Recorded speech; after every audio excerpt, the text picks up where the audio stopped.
Hello, everyone. My name is William Burnett, and I'm sitting here with John Barclay, and he's our next guest on Talk Video. Welcome to Greenpoint. Thank you for having me.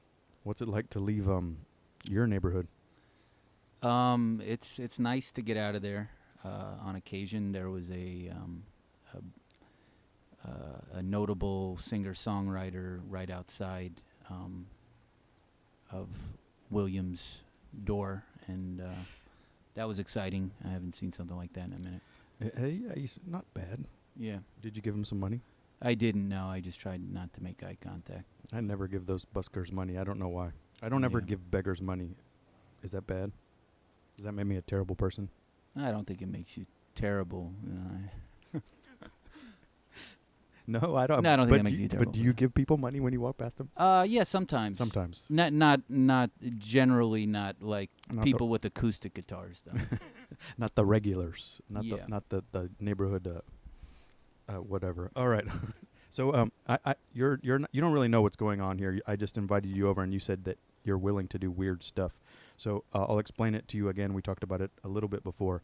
Is that this is we're going to talk about music, and I'm meeting with people that are involved in whatever this thing is that we're involved with now.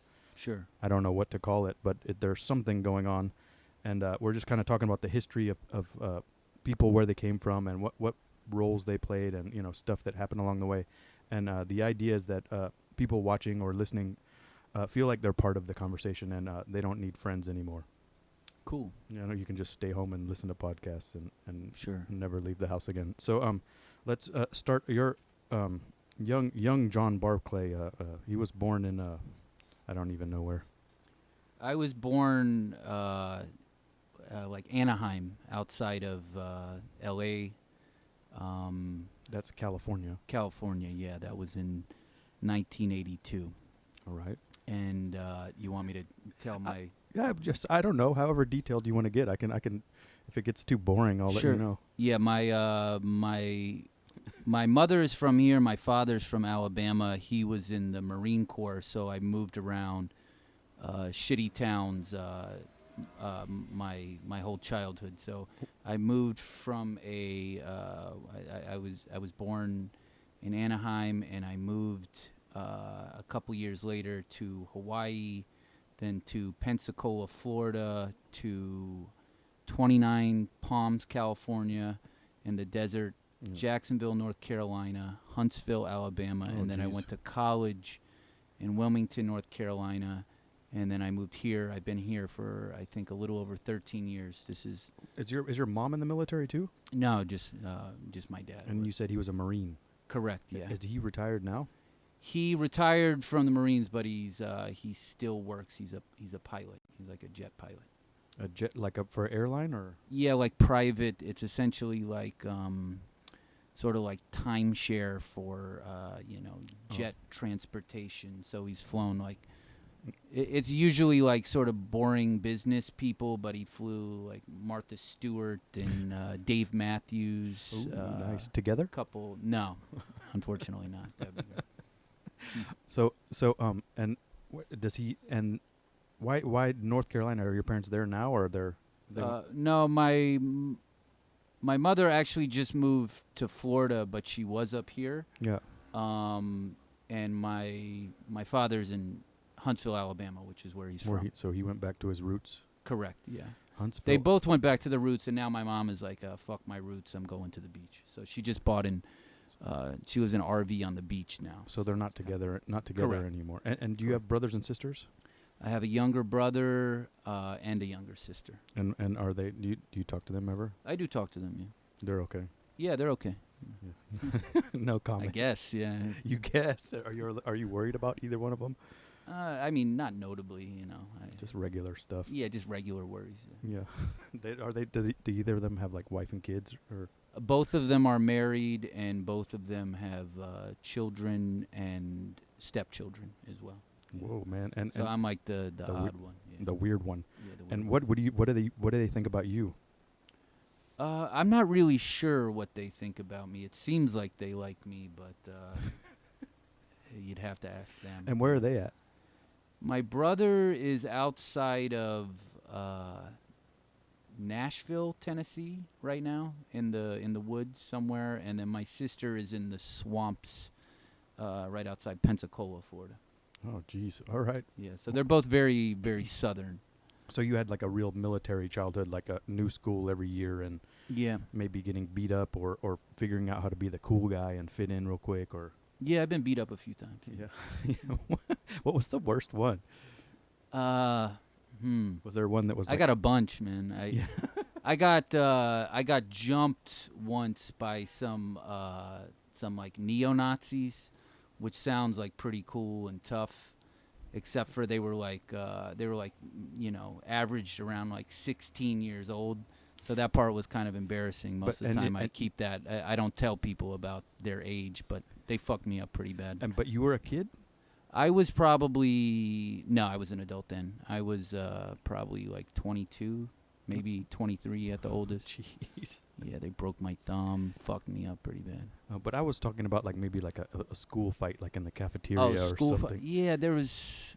Or, I mean, like what happens? Did you have like oh man, we got to move to Alabama this year, like, and then you have to like try to fit in, and then like somebody just picked you out and didn't like you. Oh, absolutely. Yeah, every time. I mean, it's if you live on a military base, or you're around a military base, you're friends with Okay. or you're in school with a bunch of boys whose fathers are in the Marine Corps, which is the most aggressive and obnoxious of the armed forces. Everything is like based around combat or whatever. So a lot of toxic masculinity going on. So yeah, it's all about fighting and dumb stuff like that. So yeah, that's kind of this podcast is supposed to be about music. How did music fit into that moving around? Was it a part of your life then, moving around, and it helped you find you would like look for the other freaks, or like go to the record store, or it just was I yet. never went to a record store growing up. I mean, maybe a few times in college and stuff. But as like a little kid, when most of the moving around stuff was happening, I was into just like MC Hammer and like Metallica, and then grunge. So the MTV. Yeah, the MTV stuff. Yeah, then the grunge thing like really spoke to me and my friends, and I was lucky enough that my mother bought me like a cheap drum kit, and I guess my best friend at the time, this is in like late middle school. And where are you? I'm in Richlands, North Carolina. So you get a drum at this set. point. Yeah, I get a drum set, and I was lucky enough. My friend, he's this like very, very southern boy. His name was Michael Barbie, and he was like a absolute virtuoso in terms of any sort of musical ability. And he sort of trained me and another friend to be able to, be like a rhythm section that was, I guess it was good enough for, 7th, 8th graders or whatever. So you're in a rock band. Yeah. It started off as sort of like bad grunge stuff, and then it evolved into like all types of really, really bad, sort of whatever was trending in Like ska or something. No, well, we didn't. In North Carolina, we didn't have like a lot of the stuff that like in the Northeast or on the West Coast, the stuff that was like really trending. It just didn't exist. I had heard it like a couple times, ska or like emo or hardcore, but the stuff that was like really popular there, because this is like in the swamps, small town North Carolina, and it's like a really small school. Metal was always huge and is still really big. Isn't it North Carolina? Is like that's where like Merge Records is. Was that Yeah. was that even on your radar at all? No, absolutely not. Not at no, all. I heard about it in college and stuff, but I was always very anti indie rock for whatever dumb reason. Well, maybe good reason. I still don't like Who indie knows? rock. But North Carolina is also a really big state. Yeah. So I was on all the way on the Other southern coast. Okay. So, you know, culturally felt very far removed from Chapel Hill or Raleigh or whatever. But also this is like, I didn't use the internet at all. Nobody used the internet. Yeah.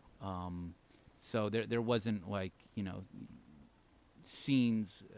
It was very local. Yeah, very local. And what was the name of the band, just for fun? I was in a number of bands, but the one that like we really focused on was called Junction Groove, which I don't. What had happened, and this is something that happened to me, is so stupid.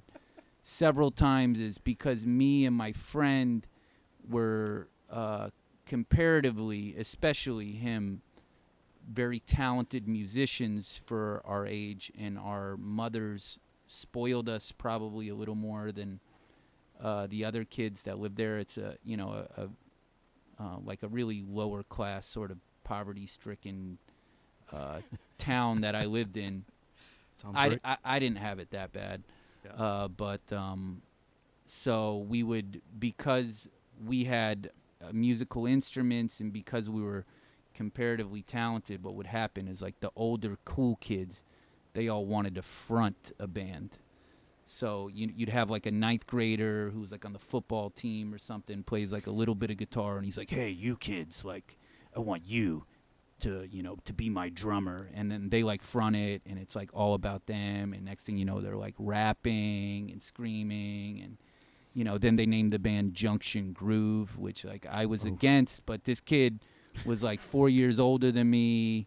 You know, he has sex with women. He like sells weed and shit. He's like calling all the shots. Wow. So that happened to me Early on. several times where, you know, it was a bit of a trade-off. It was kind of like a sugar daddy thing. You know, I would like play drums and they would like take me to parties and like introduce me to you know, young ladies and stuff. And it felt So now we're getting cool. into who you are today. Exactly. Yeah.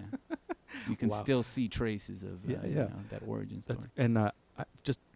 I like to ask these questions. Are you in touch with this virtuoso kid you said that taught you everything? Do you still talk to him, or? No, I haven't talked to him in a while. I'm Facebook friends with him. He's still a very active musician, but he you know, he's married with like children, several children, and he does like sort of stuff like Down at the Dock or something like that, you know, plays like acoustic stuff, but he could play with anybody. He's like so talented. Yeah. One time I was just telling this story, but he you know, when we were, you know, just getting out of high school, he would have all these older guys approach him because he was so skilled and down for whatever. And these guys who were essentially James Brown was still alive at the time.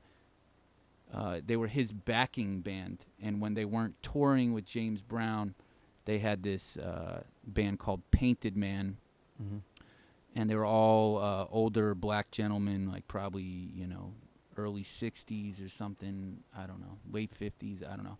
But super, super talented, like funk musicians.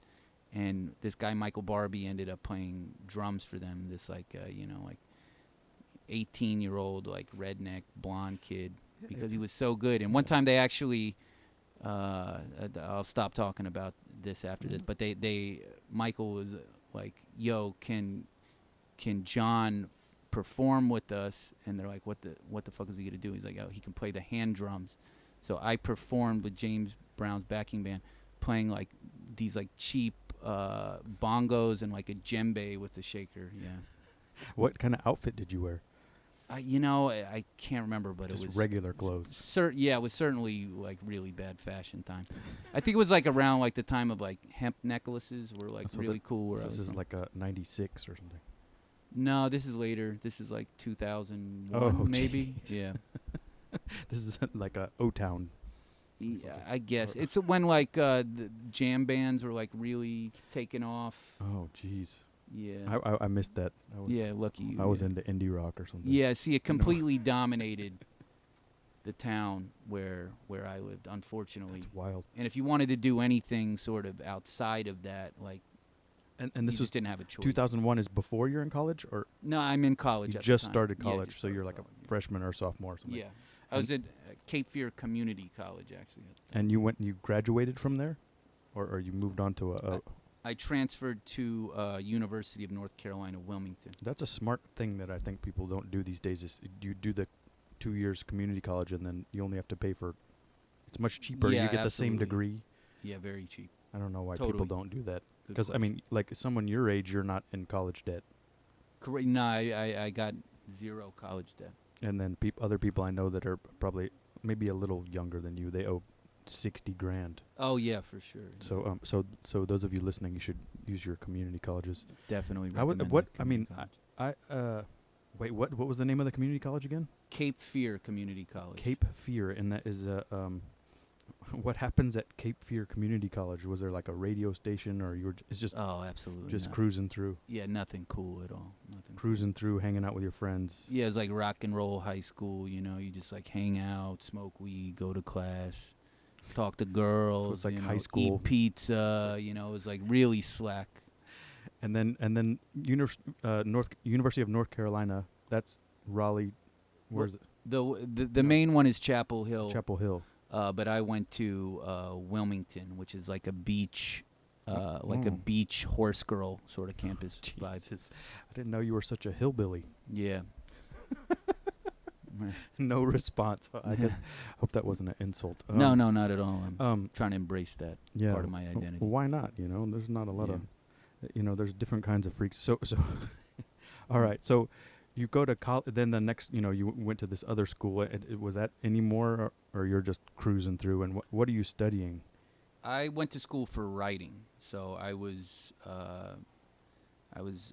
planning on pursuing journalism, and I wrote at the time. It was before like the bad economy stuff and the recession, and it was also before it was when print media was still doing really well, and we were like learning about all this internet shit. But is this after 9/11 now? This is like during. So 9/11 happened while you were in college. Correct. Okay. Yeah. Uh-huh. And then, was anything? I mean, it sounds like this was kind of you didn't care, or just whatever. You were just cruising through. No, I did care at the time. Yeah, And you thought you were going to move to New York and work at Vice or something, or Time. Yeah, I actually did. I did work for Vice for a little while. So that unfortunately, but no, there are some. yeah, something like that. I mean, I think I went into it thinking I was gonna be work for like National Geographic, or I wanted to do something like prestigious or something. And what was civic journalism or something? Civic journalism. So you were interested in what, politics or Yeah, geopolitics, stuff like that. Yeah. Wow, interesting. And so you came, or were you playing in bands at this point too, or are you like Yes, I think so. Yeah, I mean, I Same played in a dudes. couple. jam bands? No, I think that was when stuff sort of. DFA. Yeah, well, at that time we started to hear about what was happening in New York, which was like Interpol and like the Juan McLean, and then like all these like post rock bands, Mm-hmm. And like stoner metal, and so the band I played in was called Emergency Broadcast System. It's a little better than. Yeah, slightly better. Yeah, and we were just sort of like this weird amalgamation of like, because there was like there was 4 of us, and we all had our own like thing we wanted to do, and so we ended up just like sort of combining everything that like, kind of hip bros thought was cool at the time. So some of it was like, almost like complete like Interpol ripoff, and then some of it was like, like Mogwai or whatever, Yeah. like super stony Math rock. Yeah, and then we use a synth or whatever. And Are you touring and stuff, or just kind of? We did a couple Take- small tours, but I mean, it was fun. It was like Yeah. yeah. Came to New York, I think twice. We played a trash bar. Oh, sweet. The Yeah. formerly the home of Electroclash. Yeah. Yeah, Trash totally. bar. It wasn't. It was not Lux at that point. No, it was definitely trash bar. I think I just switched actually. Oh. Wow. You just missed it. Yeah. Just missed it, man. Yeah. And so you end up in New York City, Correct. and yeah. you're working immediately. You go to Vice and say, "Give me a job." No. So I got here, and first week I got here. My big fear was if I don't get a job, I don't have any sort of like real savings, and I didn't have parents that would really back it. So I went to a temp agency as soon as I got here, and they gave me the they're reading my resume or whatever, and they're like, oh, we can see that you're into you want to you're more of a creative thinker or whatever, so you don't want to just be behind a desk. You want to challenge stuff and whatever, like a magazine job, editorial or something. I'm like, yeah, that would be cool, whatever. And they give me a job just doing data entry for a publishing company called American Lawyer Media, which they just did like all things law-related publishing. They have several magazines, and I worked there. I worked 2 separate jobs for them for like a year and a half. And where were you living at this point? I was living right by the base of the bridge in Southside Williamsburg. Okay. Jeez. Yeah. And so now at this point it's 2003 or so or something. No, it's probably 2005 or 6. I don't even know. Yeah, it's a little hazy. It's like 12 years ago. I don't know what that means. 2007 then. Is that right? I think so. It's 2019. Yeah. So. Yeah. So around 2007. Yeah. And so you're working temp jobs, and what is the? Are you playing in? You have like a practice place, and you're playing in bands, or you're getting more interested in? I don't know how. I mean, for who you are today, I don't know how you got to where you are today. Sure. From what you're telling me now, I don't know what was the steps that started heading you into, your band is playing, and now that you're like, oh, this deal sucks at this club, so I'm gonna start my own parties. Yeah, we're pretty far off from there. But I when I was in high school or middle school in North Carolina, we would there was this place that was called the Southwest Community Center.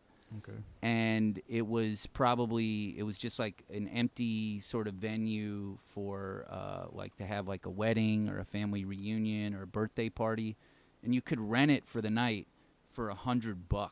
Yeah.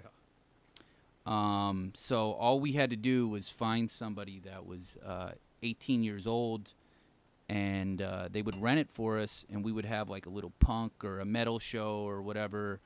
And we would charge like $3 to get in, and then we would sell just like sodas for like 75 cents or something.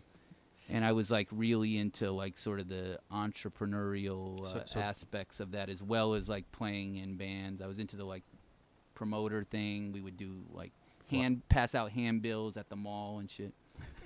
So you skipped. I'm glad you went back to that. Mm-hmm. And this is also North Carolina. Mm-hmm. So, community center rock band. So that started your promoter community, like bringing people in together as a party. You think it started yeah. there at this community center? And what were these shows like? It was always like punk and metal bands, like all ages style, like yeah, weird carpet punk, on metal, the floor. like bad new metal, sometimes hip hop. But just like anything, like people were like so excited to like come to this space with no parents, and you just fucking jump all over the place, and maybe there's like a little fist fight, or some people like make out or whatever. Were there security guards or anything? No, definitely not. Definitely. Yeah. Sounds great. You can Yeah. you can hear the singer that you were talking about earlier. Yeah, I He's just heard back. it. Yeah. We're gonna have to ask him his name and get his SoundCloud. Yeah, maybe you should have him on the show. Yeah. Okay.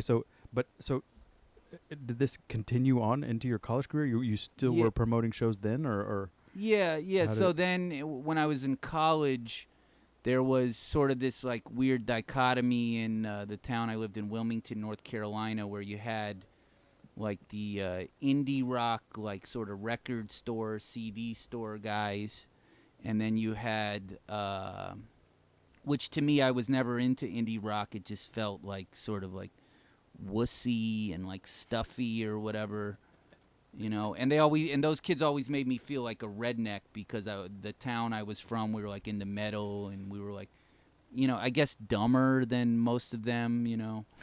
Um, and then the other sort of dominant scene in the town was more of like a sort of like a Senor Frogs like college vibe, you know, where you know people would go out and they would like dance to Ludacris and like you know, Petey Pablo and shit and whatever. And it was that, in retrospect, you know, that it sounds like a lot of fun, but because of how they like dressed and how like everybody acted at the time, you know, they just felt like normies or whatever. There was no element of like subculture or whatever. But I'd always enjoyed dancing, and like I wanted to be involved with something that was like fun. Socializing. Yeah, so me and a couple friends started, which was, it was essentially just like an 80s, 90s dance party where,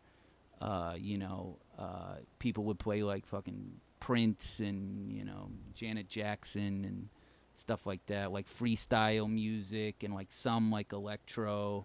But it was all like, you know, Pet Shop Boys and shit. But it was like, okay, at that time, that was like you know, that was like right around the time like we were learning about like what a hipster was, because before then there was just like no concept of that. And then you have some like, you know, like kids that are like, oh, you know, this is like right before like the Rapture and shit. So this is 99 or 2000. Yeah, no, 98. this is a little, no, this is probably like 2002. Okay. Actually, all this stuff may have happened, but it takes a long time to get to the swamps in North Carolina. So it was right before we sort of Okay. learned what that stuff was. And those parties, we would like pack them out, and they were a lot of fun. And like, you know, like it was, you know, like hipsters were like sort of dancing and dressing sexy, and it was, you know, it was fun. It was fun. Yeah, it was a good time. It was pretty carefree times at that point. No one really cared who you were or what, you know, where you came from. It was, or even what you liked. It was whatever. I mean, indie rockers had always had the Yeah, arms crossed thing, but Totally. they started loosening up once they were drunk, you know. totally. But so, and you brought that sense of community, or that, you know, that entrepreneurial. I don't know how to say that word, but entrepreneurialship. Yeah, that's right. Yeah. With you to New York City, and you immediately started throwing parties here too, or Sort of. Well, I would DJ on. I was a really bad DJ, but when I got here, the thing that was happening that was really big was mashups. yeah, mashups. Totally. I forgot about mashups. Holy shit. I'm always talking about this stuff. I'm always like, people are like so ashamed that they even know what this stuff is. No, it's like So I haven't heard anybody who's brave enough to say the word mashup. no, in but a long the time. one I remember that was really like the first one that hit was the Whitney Houston and Kraftwerk one. Do you remember that one? I don't know. It sounds kind of cool. Oh, but that was the I one like that I them remember both, was yeah. like, and then after that it was just like floodway. Well, people would Yeah. mix, but then this was the first one I like saw like on a record. Sorry, that was a little aside. No, I mean that really sets the scene for when my ship pulled into New York City. Mashups are like popping off. And Philadelphia is really cool. Philly is cool. Yeah, everybody's, you know, like everybody's doing like there was like a mix of like Sparks.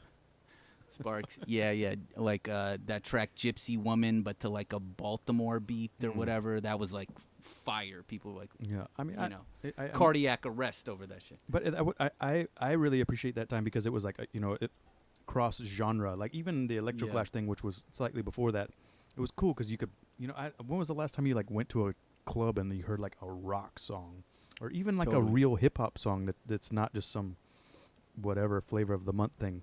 I don't know. It was nice that it was kind of like mixed, and Yeah. no one cared. Something happened. I don't know what happened, but Yeah, I it mean, got too I serious. feel like I could talk about this concept that you're referring to right now. I can at depth because I also is like as bad as the clothing was and some of the music. Yeah. It was like so much more exciting because everything wasn't. I don't know if what the word is like. It was more like free form. Like you would go out and like this is like 12 years ago in Williamsburg or something. You would go to like a big house party or a loft party, and there'd be like a hip hop group from like the Bronx playing, and Yeah. then somebody playing like Northern Soul, like some jingly jangly like white guy with like a Prince Arthur haircut, and then somebody would play like like really bad like Minimal. electro house and metal, and it was all at one thing, and it was just like a clash of Yeah. everybody at once, and everybody got along, and it was a lot of fun. I liked it. I missed that a little bit too, but I don't know what. Yeah, I don't. Yeah. I think this will just like lead us down. Like, well, if we start talking about this, we're gonna be like, Yeah. So man. you want me to go back But to the story? no. But one thing that I was gonna ask is that, do you think that had to do with your age, or that was the time? Like, is that just like everyone in their life when they're about 23 or 24 is free, and we're older now and we don't have that, and maybe that's still going on, or No, I don't think it's going on as much in New York anymore. yeah. I still, on occasion, I'll end up at a place like that, and I like it. Yeah. But even young people, I know, like I know, like young people that like will only listen to like like German hard techno or whatever, Oh, that's terrible.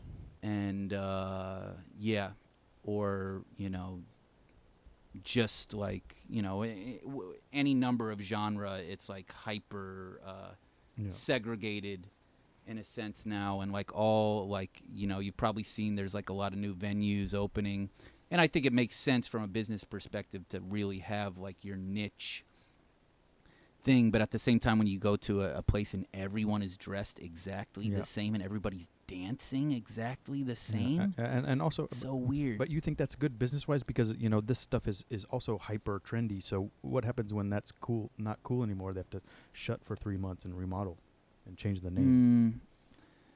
Well, I do think that, like, for example, I'm like preaching about how much I'm into the cross genre stuff, and I am, Yeah. I really am.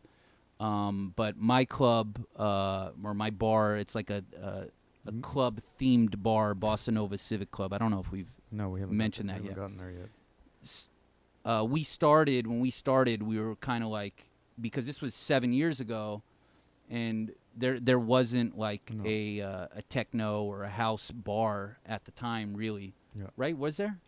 There had been in the Yeah. past, but at that moment there was no like real Yeah. central place to go. So the idea, people that were like a little older and wiser than me, and also my own intuition and my own friend group were telling me, like, there's not enough interest in this stuff to keep to do dance music 7 nights a week. So maybe you can do a house party or a disco techno party a few nights a week, but you're gonna have to diversify. And what we assumed most of the time we were gonna be like every other sort of divey bar in Williamsburg and Yeah.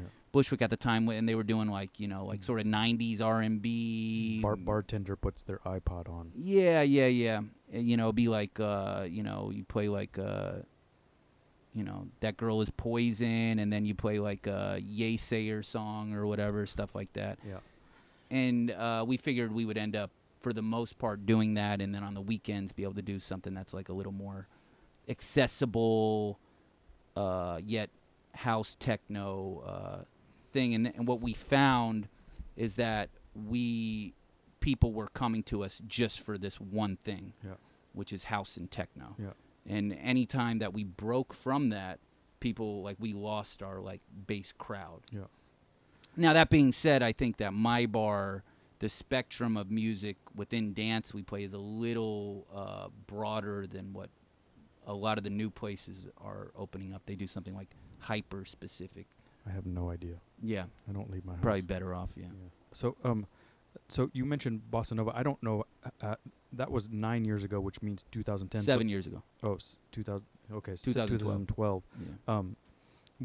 What led you to that point? There was like a couple other steps along the way. Yeah, that, for sure. that I remember. Feel free to drink as much as you want. Cool. There's more bottles in the. Excellent. You don't have to wait for me. Sure. So He's very polite, you guys.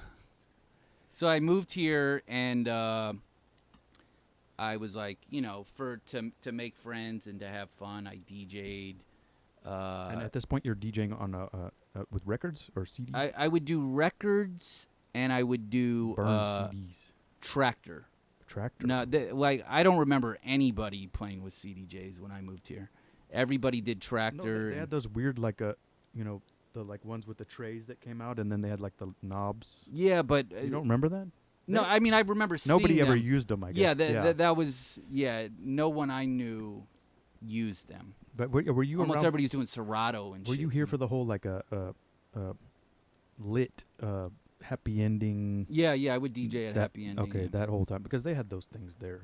But Really? nobody. Yeah, they had them. Yeah, I can't even remember them. So It's you're kind of hazy. So you honestly. brought your computer to the party. Yeah, MacBook Pro or whatever. Yeah, That sucks. yeah it was whack. And honestly, What were your big tracks? oh Do you have like some panty droppers? I can't even remember honestly.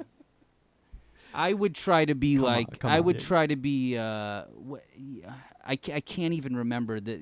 I know you know the song All Night Passion. Do you? Yeah. That's Who was her? What's her name again? Alicia. So I was sort of everybody's doing electro house, and I was doing that too. But I was like, okay, I want to do more of sort of like the freestyle. Yeah. Like I would play like Cybotron. I thought that was like groundbreaking. Yeah.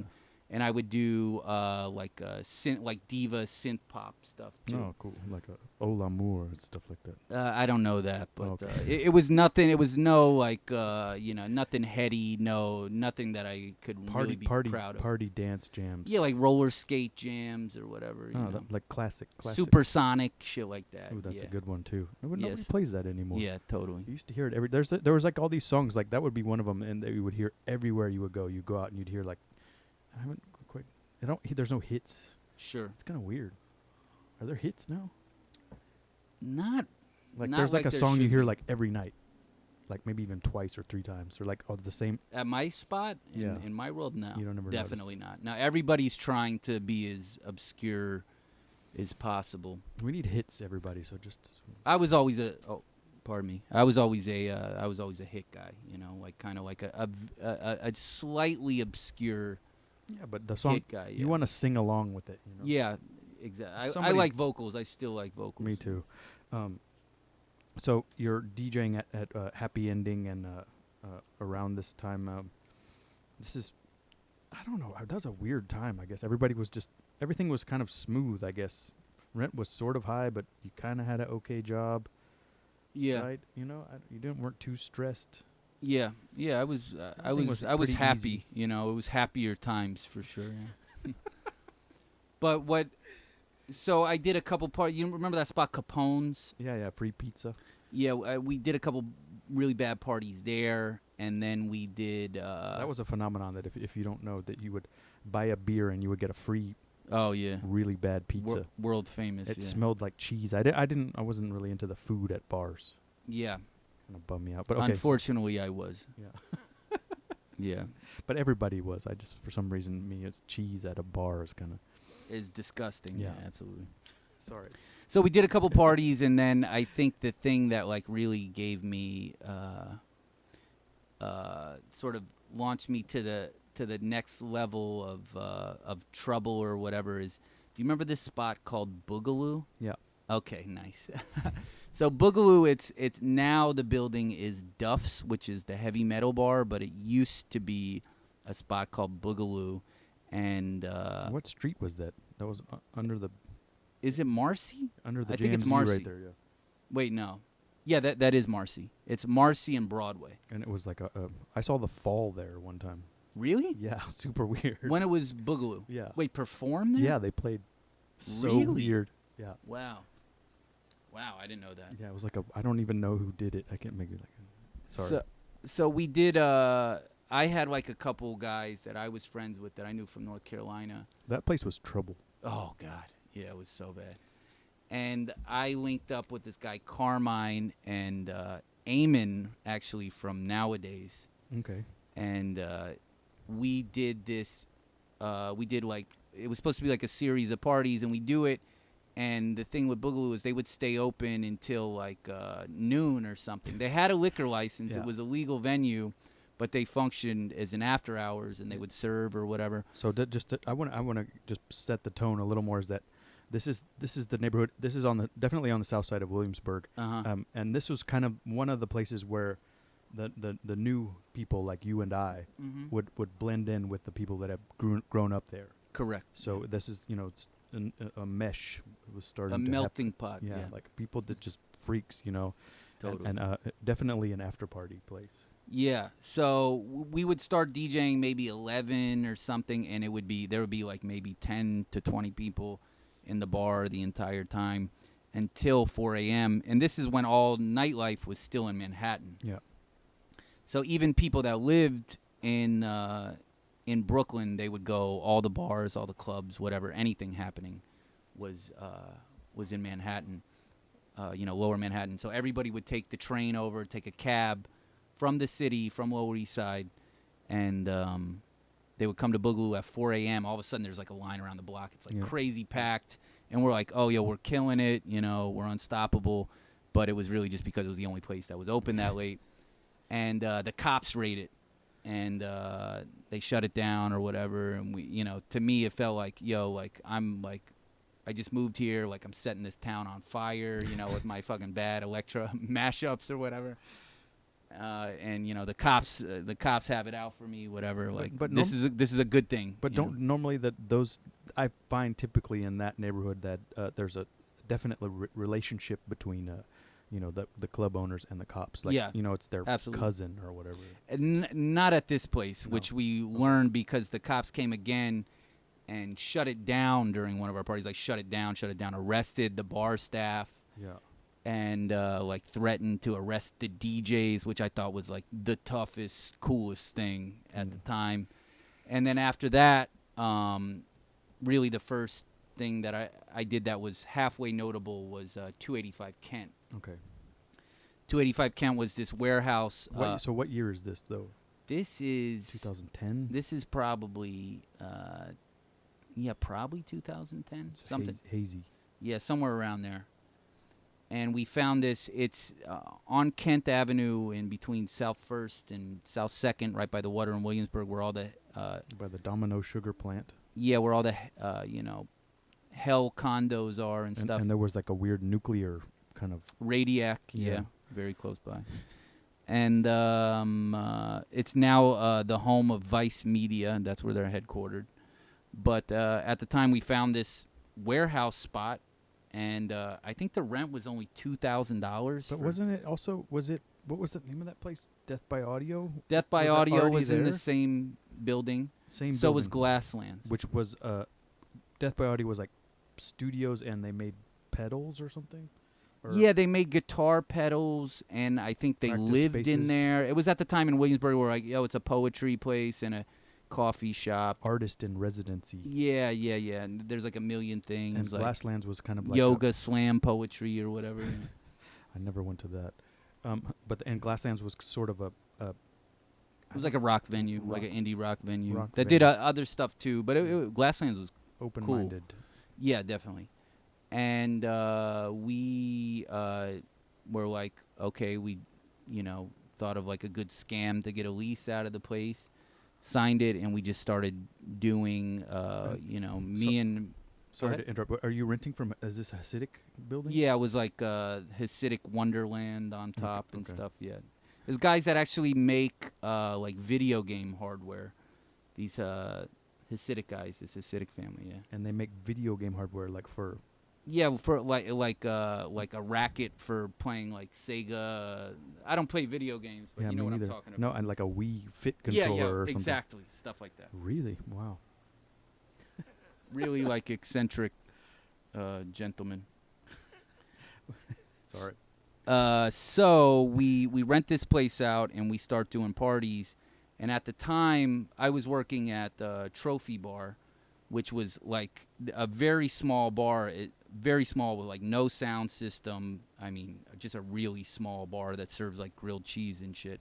But at the time, it was like the most happening thing in terms of like. They were trying to do the whole DJ thing Yes, they weren't even so much trying, but it was just like happening Okay. there.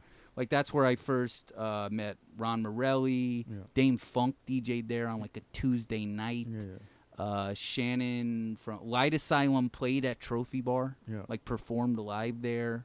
Lee Douglas Yeah. on I. Yeah. A lot of people that sort of were sort of like, you know, you could argue are like really the foundation of what, you know, the scene Whatever or whatever this has is, yeah. become. Yeah. We're at Trophy Bar, so I knew like, you know, all these people from there, and everybody's like, okay, like this DJ thing, this like dance music thing is really blowing up, but there's not like a venue for a bigger place, you know? You can only do it at a bar with like clock radio speakers. Yeah. And the dance floor is only big enough for 20 people. Or you could do it at Tribeca Grand. Yeah. Yep. They're doing it at hotels as well. And like people like me who are broke fucking redneck bums. Can't like, afford a $19 afford that. margarita. Yeah, and they won't let us in anyway, you know? Oh, there's still the red velvet rope. Yeah, exactly. So we're like, oh, what if we took this unventilated cement box, which was 285 Kent, and just put some shitty like PV speakers in there? And It's a good brand. yeah, we filled out like, you know, you could fit like 300 people in there. So we did parties with like DJ Spun and Jacques Renault and I can't even remember, you know, a bunch of people like the guys from like Tiki Disco and shit, stuff like that, where, you know, the music was good at the time. It was all about like being fun, you know, and it was mostly like disco and like some Chicago house. Little bit of acid stuff, This is the edits time. Exactly. And so like people like Ron Morelli and Lee Douglas were doing sort of like the, you know, mutant disco stuff, Justin Vandervogen.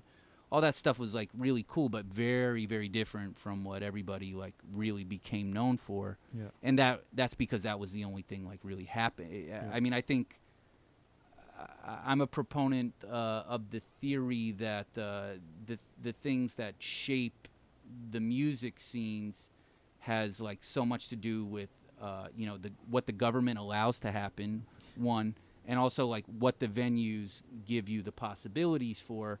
Because at the time, like no bar had subwoofers, no bar had like real good gear, and like you couldn't really play music like loud, you know what I mean? So people were just playing like, oh, here's this like, you know, weird Paul McCartney edit or whatever, or like a fucking, you know, cool Bee Gees edit or a Italo edit or whatever, and the shit was all cool. Yeah. But it's like that's all, you know, you couldn't like drop some like dirty fucking acid techno, like, you know, when you don't have subwoofers at a grilled cheese bar. What else was 2010? Yeah, I guess that was the free pizza bar. Yeah, exactly. Free pizza bar and disco at its time. Maybe Happy Ending was still somehow going. Yeah, it was they were a little more like electro chic or whatever. What was the big? I mean, that was what was the place with the water in it? On North 6th. Galapagos. Yeah, Galapagos was kind of. Yeah. Was that before that or same time? Same time. Same time. And you know, those guys, the bunker guys, they were actually doing techno parties, if my memory. Yeah, I was just trying to think of what was going on that time that relates to the, you know, the real boom boom DJ scene, you know. They're really the only guys I remember that were doing like still real techno at the time that are still doing it. Yeah. Everybody else is like a little, you know, we're a little ashamed to admit of what we were listening to at that time, but it was definitely different than what the music that like we're producing now or whatever, or overwhelmingly so. Not me. Yeah, maybe not you. I mean, you're a real G. You've been No. doing it for a while. No, You're no. certified, authentic. Thanks, but yeah, I don't need that. I got no ego problems. Sure, but my point is that like most people that come to my bar, and people that I think are doing like a very impressive job of making like mind blowing music or DJing or whatever. Like 10 years ago, we were listening to like indie rock or like who knows what, like No, that's okay. We all come from. You got to start somewhere. yeah, And I think that's a problem. Is that you shouldn't be ashamed. Like you're pretty open. You're like, yeah, I wore a hemp necklace and I like to jam bands, and I don't think any less of you. oh, thank you. You know what I mean? That It's means like a lot. it shouldn't. You shouldn't. No one chooses where they're from or who they are. Of course, yeah. Like I don't know when our brain finally develops, and then you can start judging. Yeah. Like after 26 or something. Yeah, and I actually think that's what makes the New York City dance music scene so exciting compared to other places, because everybody's come from this like weird and sort of bad background that they're super ashamed of. So we're all having this like crazy identity crisis because like a few years ago you were listening to like fucking dubstep or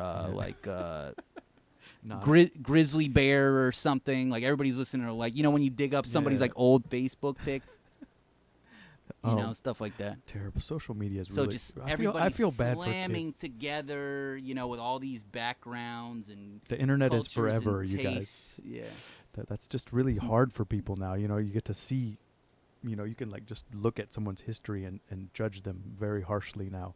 I feel bad. It's terrible. Like no one's gonna see pictures of me when I'm 21 and like writing like, oh geez, I don't know what I was saying at the time, but what were you saying? I don't know. You remember some of there's it. probably some forum. What were you into vaguely? What I mean, I've been in this scene, whatever's going on now since 2000 or so. So you were making like acid house since 2000. Yeah. Oh, that's Not impressive. acid house, but whatever this weird. I had an 808 and a Pro One. Oh, really? And Yeah. and a Mac computer. Oh, really? And like records, like the same. And I was doing tours and parties, and Ah, that's impressive. so I don't want to toot my own horn too much, but I mean that's I'm interested in this. I have I invested in it. So, Absolutely, So yeah.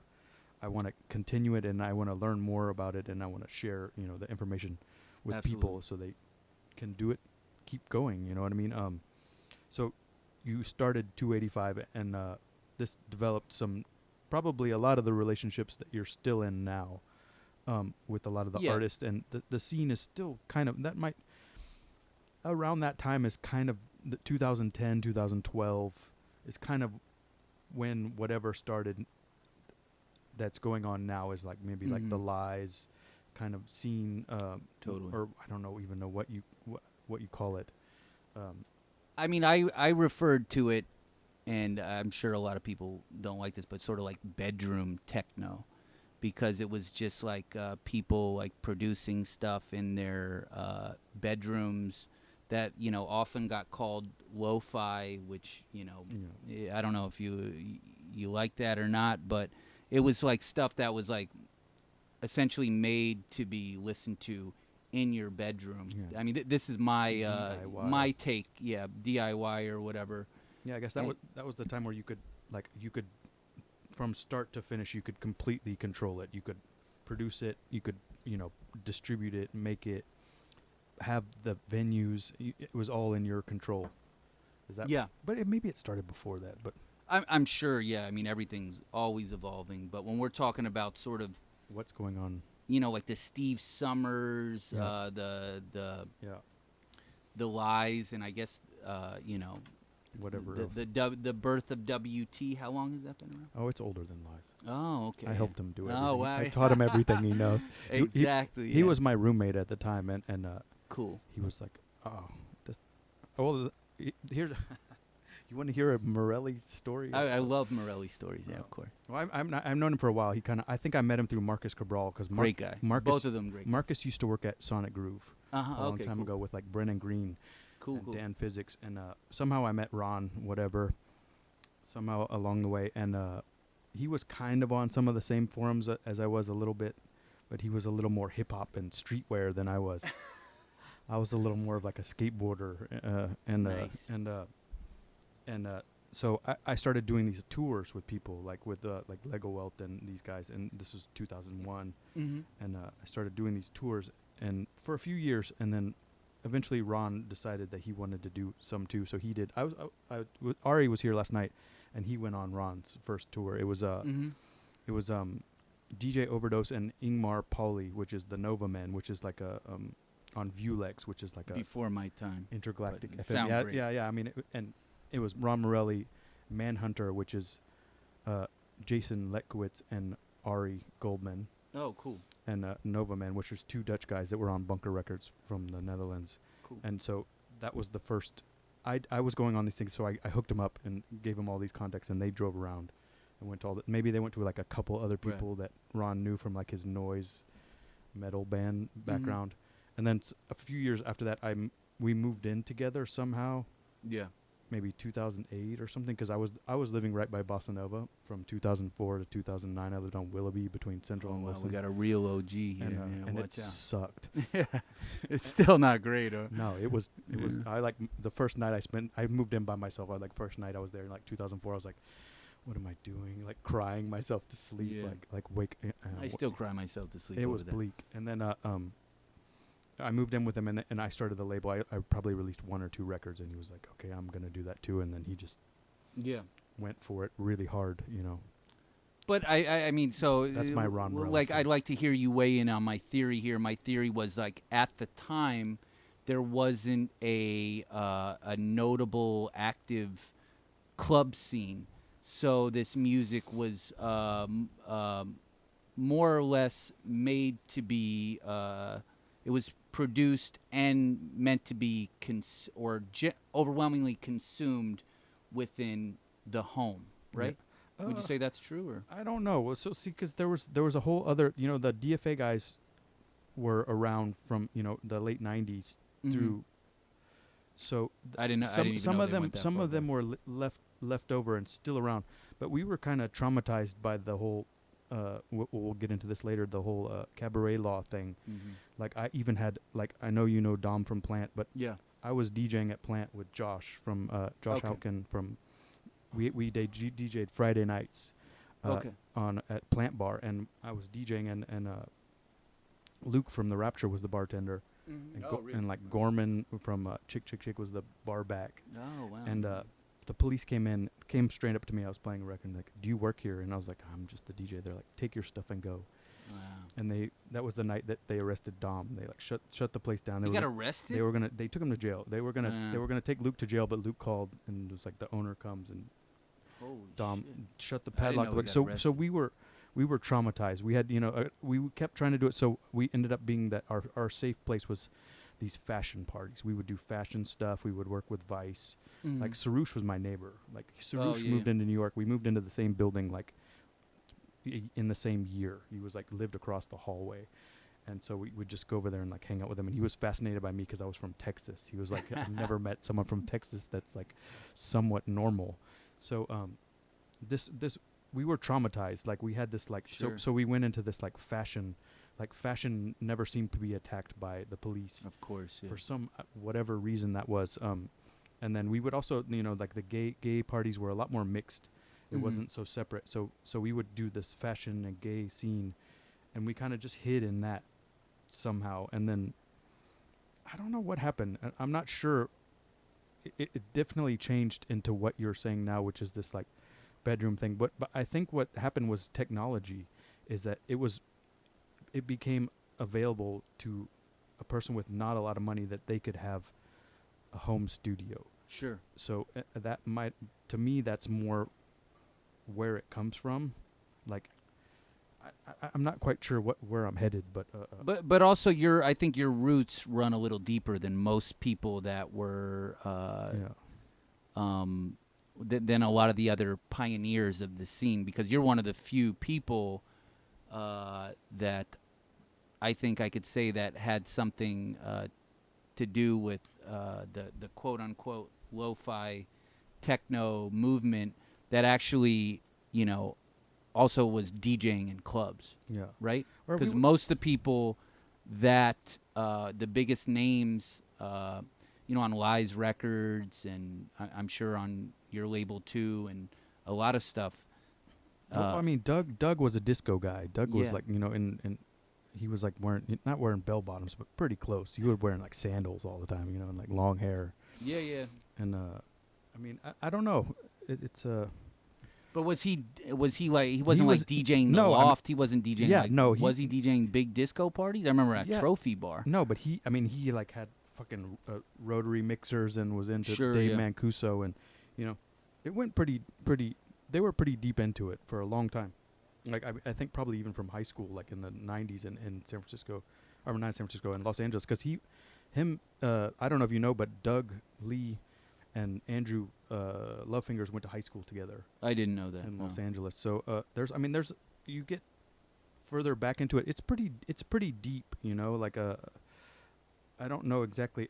Our links seem to be from these like early social media things that were like forums.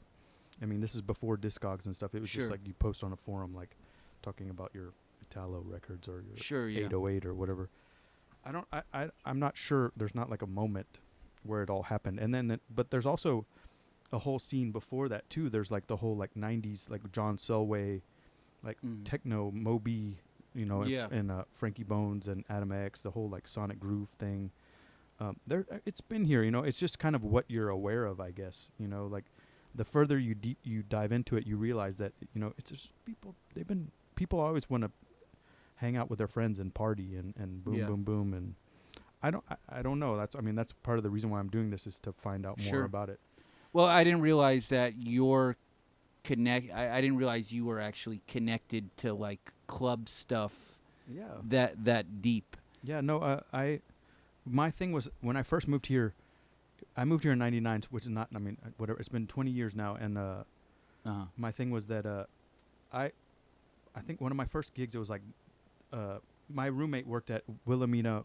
He was like my best friend. I was in a band with him, and he worked at Wilhelmina Modeling Agency, and he was a real like a charming guy, and he was the guy. He would walk into a room and he was like the center of attention, and he could command the room like no matter where he went. So he just went around like whatever, like met everybody like Yeah. within the first 2 days of living in New York City, and then like he would just all of a sudden I was a DJ because I had a lot of records. So he's like, oh, my friend has records, he can DJ. Cool. I had no idea. So I just show up at the like, New York Fashion Week film whatever party, and like he would get me these gigs, and so I just started playing. I had Sure, no yeah. idea, didn't come from that background at all. I just had a lot of records. And that was the thing, is like that was the DJ at that point. It was like This is you said 2000? no 1999 or so. 99, to okay. 2000, yeah. And I had no idea. I was 23 years old or 22 or something. I was just like, oh, models, oh, cool. Sure. Whatever. Well, I mean, I wasn't part of the like. I think both of our theories here can maybe coexist. No, they do for sure. But what I was seeing is at the time that this stuff was like really starting to take off, at least, is Yeah. that there was no venue that at least I was aware of for people to perform out at. No. Um, We were doing everything. We would do it at Tribeca Grand. yeah. Tommy Soleil would help us, and that was with Josh from who does Good Room now. JDH. Yeah. Yeah. Who I went to high school with in San Antonio. Cool. And he was doing stuff, and there was not really. You're right. There was not really a. I mean, you had like a Cielo Sure. and APT. APT was Yeah, kind no- of. Yeah, but were people getting booked at? No, yeah, you go see APT, yeah. Theo Parrish there. Yeah, or, exactly, yeah. Or I don't know, Maurice Fulton, or you would. It was more. I saw Africa Bambaataa Yeah, had a residency. it was like at one point. house. It was like a real. It was kind of, that was a continuation of the '80s culture. Like it Totally. it went through to the '90s and '80s, and they were still. That was Justin Carter and Saida. Saida was a booker. I don't know if you know her. Okay. No. But I think she works for Sonos or something now. She has like Cool. a real job. Sorry. All right. Let's go back to John Barclay here with us on Talk Video. We had some. It was a Distractions. great detour. It was very enlightening, Sorry. illuminating Um, for me. So you go back 285 Kent. So most people know. So that like John Barclay, the first thing they think, okay, Bossa Nova, and so how did Bossa Nova start from 285 Kent, or were they related at all, or you were? Yeah, for sure. So we did 285 Kent, and at the time, the thing that we were like sort of making our money off of. I mean, we didn't make. I still haven't made money, but the thing that was bringing people out was sort of the fact that there was a lot of movement in this sort of hotel lobby DJ, like Let's Play House, that record label, Jacques Renault and his crew. Yeah. And a lot of other people that were Mark Verbose, for example, who's like an OG Midwest techno hardware guy. He was playing like poppy disco and stuff at the time because when you play out, you want to play in front of people. And so that was where the real movement in the scene that I was seeing was. So we started doing that stuff. A lot of the music I really liked, but sort of the stuff that I was really more into at the time was more along the lines of like the stuff that you were putting out, you know, Legowelt type stuff. Yeah. And then around the same time, you have Aurora Halal was doing the Mutual Dreaming parties. And to me, that was like, okay, wow, this is like avant-garde enough for me, and it's danceable. And she knew how to throw a party. Yeah, oh, absolutely, yeah. And she still does. She's still amazing, yeah. And so we started doing parties like that. We were making, you know, even less money, but... it was. You're starting to develop the scene that you're still a part of now. Yes, this was the start of it. Exactly. And I don't know. The first time I started hearing, I knew 285 Kent, but I didn't really know who did it. Sure. I just and then there was also at the same time there was this Trip House thing, or was that? Yeah, Trip House was after. That was so after. We did 285 Kent for like 6 months, 7 months, and we got raided by the police. And a few of us got arrested, which was... Did you have to go to jail? I went to jail, yeah. Jeez. Yeah. What'd your mother say? She didn't find out until much later, and I forget what she said. You know, I think she thought it was like kind of cool, you know, like... She's like, I know you went to jail. You think we don't know things, but we know things. And this is like spend the night? Or yeah, it was like 23 hours. It was so stupid. You can stay awake for that, so it's not. Yeah, and after that, my partner there, he was like a little older and a little more professional than me, and he was like, "I think we should back out of this because we just assumed the cops are going to come right back and arrest us again if we try to have another party." Of course. And so we transferred the lease to Todd P., who's like a pretty famous DIY guy, runs Market Hotel, Trans Pecos. Indie rocker. Yeah, historically indie rock, but he dabbles all over the place. He's like a venue guy. I don't know him. He's like a back of house guy, but he really made a name for himself in like the rock and roll world. He has experience with these DIY. Absolutely, yeah. So he took over, and that's when he went like 50 times harder than us. We would do once, maybe twice a week. He was doing like 5 nights a week, huge shows. Animal Collective. Yeah, it'd be like Animal Collective with like ASAP Rocky and shit like that. Just really over the top, and the place became like super, scene famous or whatever. And then I would be like, oh, yeah, you know who founded that? That was me. Yeah, I got arrested. Shit like that. But the golden era of 285 Kent was Todd P. With a couple of his guys.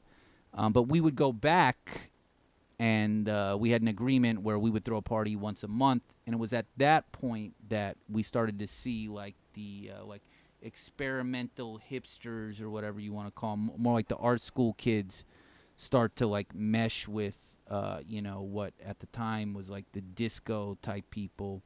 And that's like around the same time that the Lies started to take off. that. I think that your record label started to take off. There was also another scene that doesn't always get mentioned. Is like the weird records. Oh yeah, the absolutely. New wave guys. Absolutely. Also kind of blended in a little bit. Oh too. yeah, for sure. And they were great. And but I don't know those guys. Yeah. But I remember going to their parties and thinking, wow, this is amazing. And I wish they would have stuck around. I can right? give you some story, but they know what they're doing. Okay, I can give you some buy that. I could give you some background on that too. I saw that happen too. Sure, yeah. There's an original guy that doesn't get mentioned very often. His name is Gilles, but I call him Giles because I'm from Texas. And French? Yeah, what is it? Gilles New Wave, and he was he started DJing. The first time I ever saw him, he would play at Enid's. Yeah. And like above the bar. R.I.P. Yeah, it was like 99, 2000. And he would only play music between 79 and 83. And he had this like thing, and it kind of Dan Sulzer somehow was around a little bit too. Really? And so Gilles would play these new wave, and then he did this party called Decadance. And and Veronica kind of came around, and Sean from Marshall Cantrell was in a band called More Vagine. After I think there's a novel called that. Cool. And he would play, and then Peter came in, Peter Schoolworth. And then they started at Southside Lounge. They started the Weird Party, and it was pretty freaky. Like, I mean, one of the stories, I won't say who did it, but one of our local friends like ended up like giving a blind Hasidic guy a blowjob in the bathroom. Oh, cool. Like, just really, like it was a pretty open-minded place, and then somehow it moved from Southside Lounge, which was its original home, and then it went to Home Sweet Home. And then Peter and Glenn, I can't remember Glenn's last name.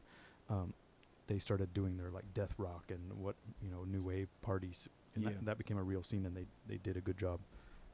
So maybe I could get him on the podcast. Peter, I mean, I think he's still around. Yeah, nobody really talks about Weird anymore, but I think they should. Yeah, exactly. Sorry, I keep getting distracted. You no, I like give it. Some yeah, credit I where think credit's due. Yeah, absolutely. Absolutely. Because he knew the thing that I really liked about those parties is that he knew, like, when it was like getting cool, that he would like he would just play like death rock only. He like knew people were coming there to hear like Ceramic Hello or whatever cool new wave band they like, and then he would just play like like goth rock, and like everybody would get bummed out and just leave. Yeah. And it's kind of the same thing that like Detlef from Solon de Amateurs would do the same thing. Like in Dusseldorf, they had the whole art rock scene, and like whenever it would start getting really crowded, he'd just start playing like music concrete, like super loud, and just scare everybody out of the bar. And somehow it made the scene stronger and cooler. But I don't know. We need that more. When people like just put on a noise rock record and like clear the floor. We need more of that. I keep getting distracted. Too much wine. I don't know. Maybe have a little more. I guess. Yeah, we'll sure. Finish it off. So now. You decide I'm gonna open a club. No, not yet. No. So you do Trip House. Yeah, so Trip House is the next thing. This very cool, eccentric Hasidic, what do you call him? Like I guess he's a landlord, but he owns a lot. Is there like a good name for that? Real estate mogul. Yeah, he's like a real estate mogul. Landowner. Yeah, he purchased this. I think it was a 21-bedroom Victorian mansion in Bushwick, and it was just a single unit. There's a lot. If you go down Bushwick Avenue, there's a ton of these mansions. Yeah, there's another one I went into one time that one of the guys from Other Music owns a house. I don't know if he still does, but right there, pretty close to where Trip House was. Right across the street, and it was like cool, like 3-bedroom house with a separate garage, or not nice. 3-bedroom, but 3-story house. With like. Is it like white and black? Is that the one you think? I don't know what. There was one that would do parties. No, they didn't do parties. He just lived there. He was like. But. Yeah, so there used to be a lot of like really wealthy Germans in Bushwick way back in the day. And you know who also lives on that? You know that was it Dr. York? You should look. Oh yeah, the New Wabi. I live right there. Okay, so because that's right down the street too, right? Yeah, of course. Okay. Those of you who don't, what's it called? New Wabian. New Wabians. Yeah. So anybody that doesn't know about New Wabians should look them up. They're down the street, and you're renting from Hasidic guys on Bushwick Ave. They don't own. You don't think they own that?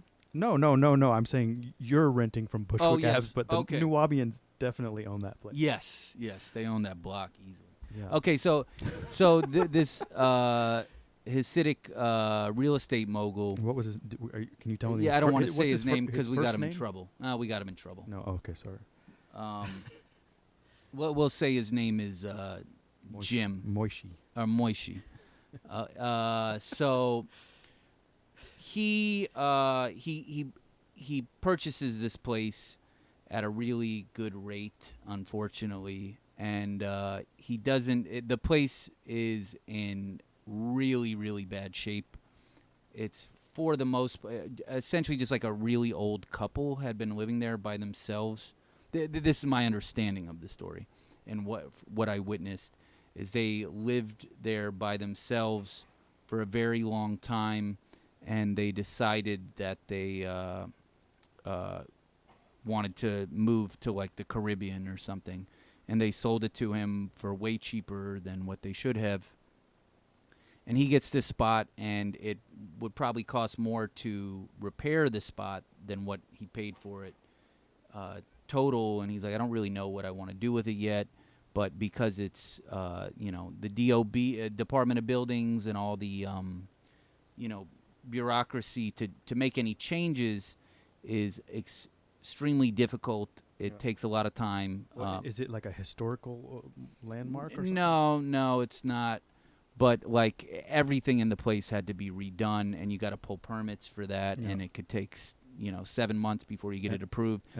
And it's not like you can do illegal construction because it's like right on the main street. Well, no, you can, and people do constantly, but he didn't want to for whatever reason. And he's like, I got to figure out what I'm going to do with this. I'm not going to do anything with it for 6 months or so, but in the meantime, I'd like to do something neat with it. And I know you throw these like parties, all these people come up, and there's entertainment. Did he go to the parties? Yeah, he'd been to one or two. And he's like, yeah, what if we just threw like an event here, And I'm like, yeah, sure, we can try it. I'm like, I don't, anybody I do business with, I'm like, I'll be honest with them. Like, obviously, I'm like, yeah, of course, I want to throw like this like crazy like hell on earth party in a 21-story mansion. But at the same time, like, I don't recommend this to you. Yeah, there's a lot of crevices and corners where stuff could happen. Yeah, exactly, and liability wise, and then on top of that, the money is never anywhere what you think it's gonna be. And he's like, I don't care. Like, I just want to have some fun. And this is a guy who's just like really, he makes a lot of money doing like boring real estate development, and he just wants to have like a little fun. He doesn't, Is this like a family man or? I don't think he has a family, but he's old enough to have a family. He's not creepy. He's not hitting on the women. He's not.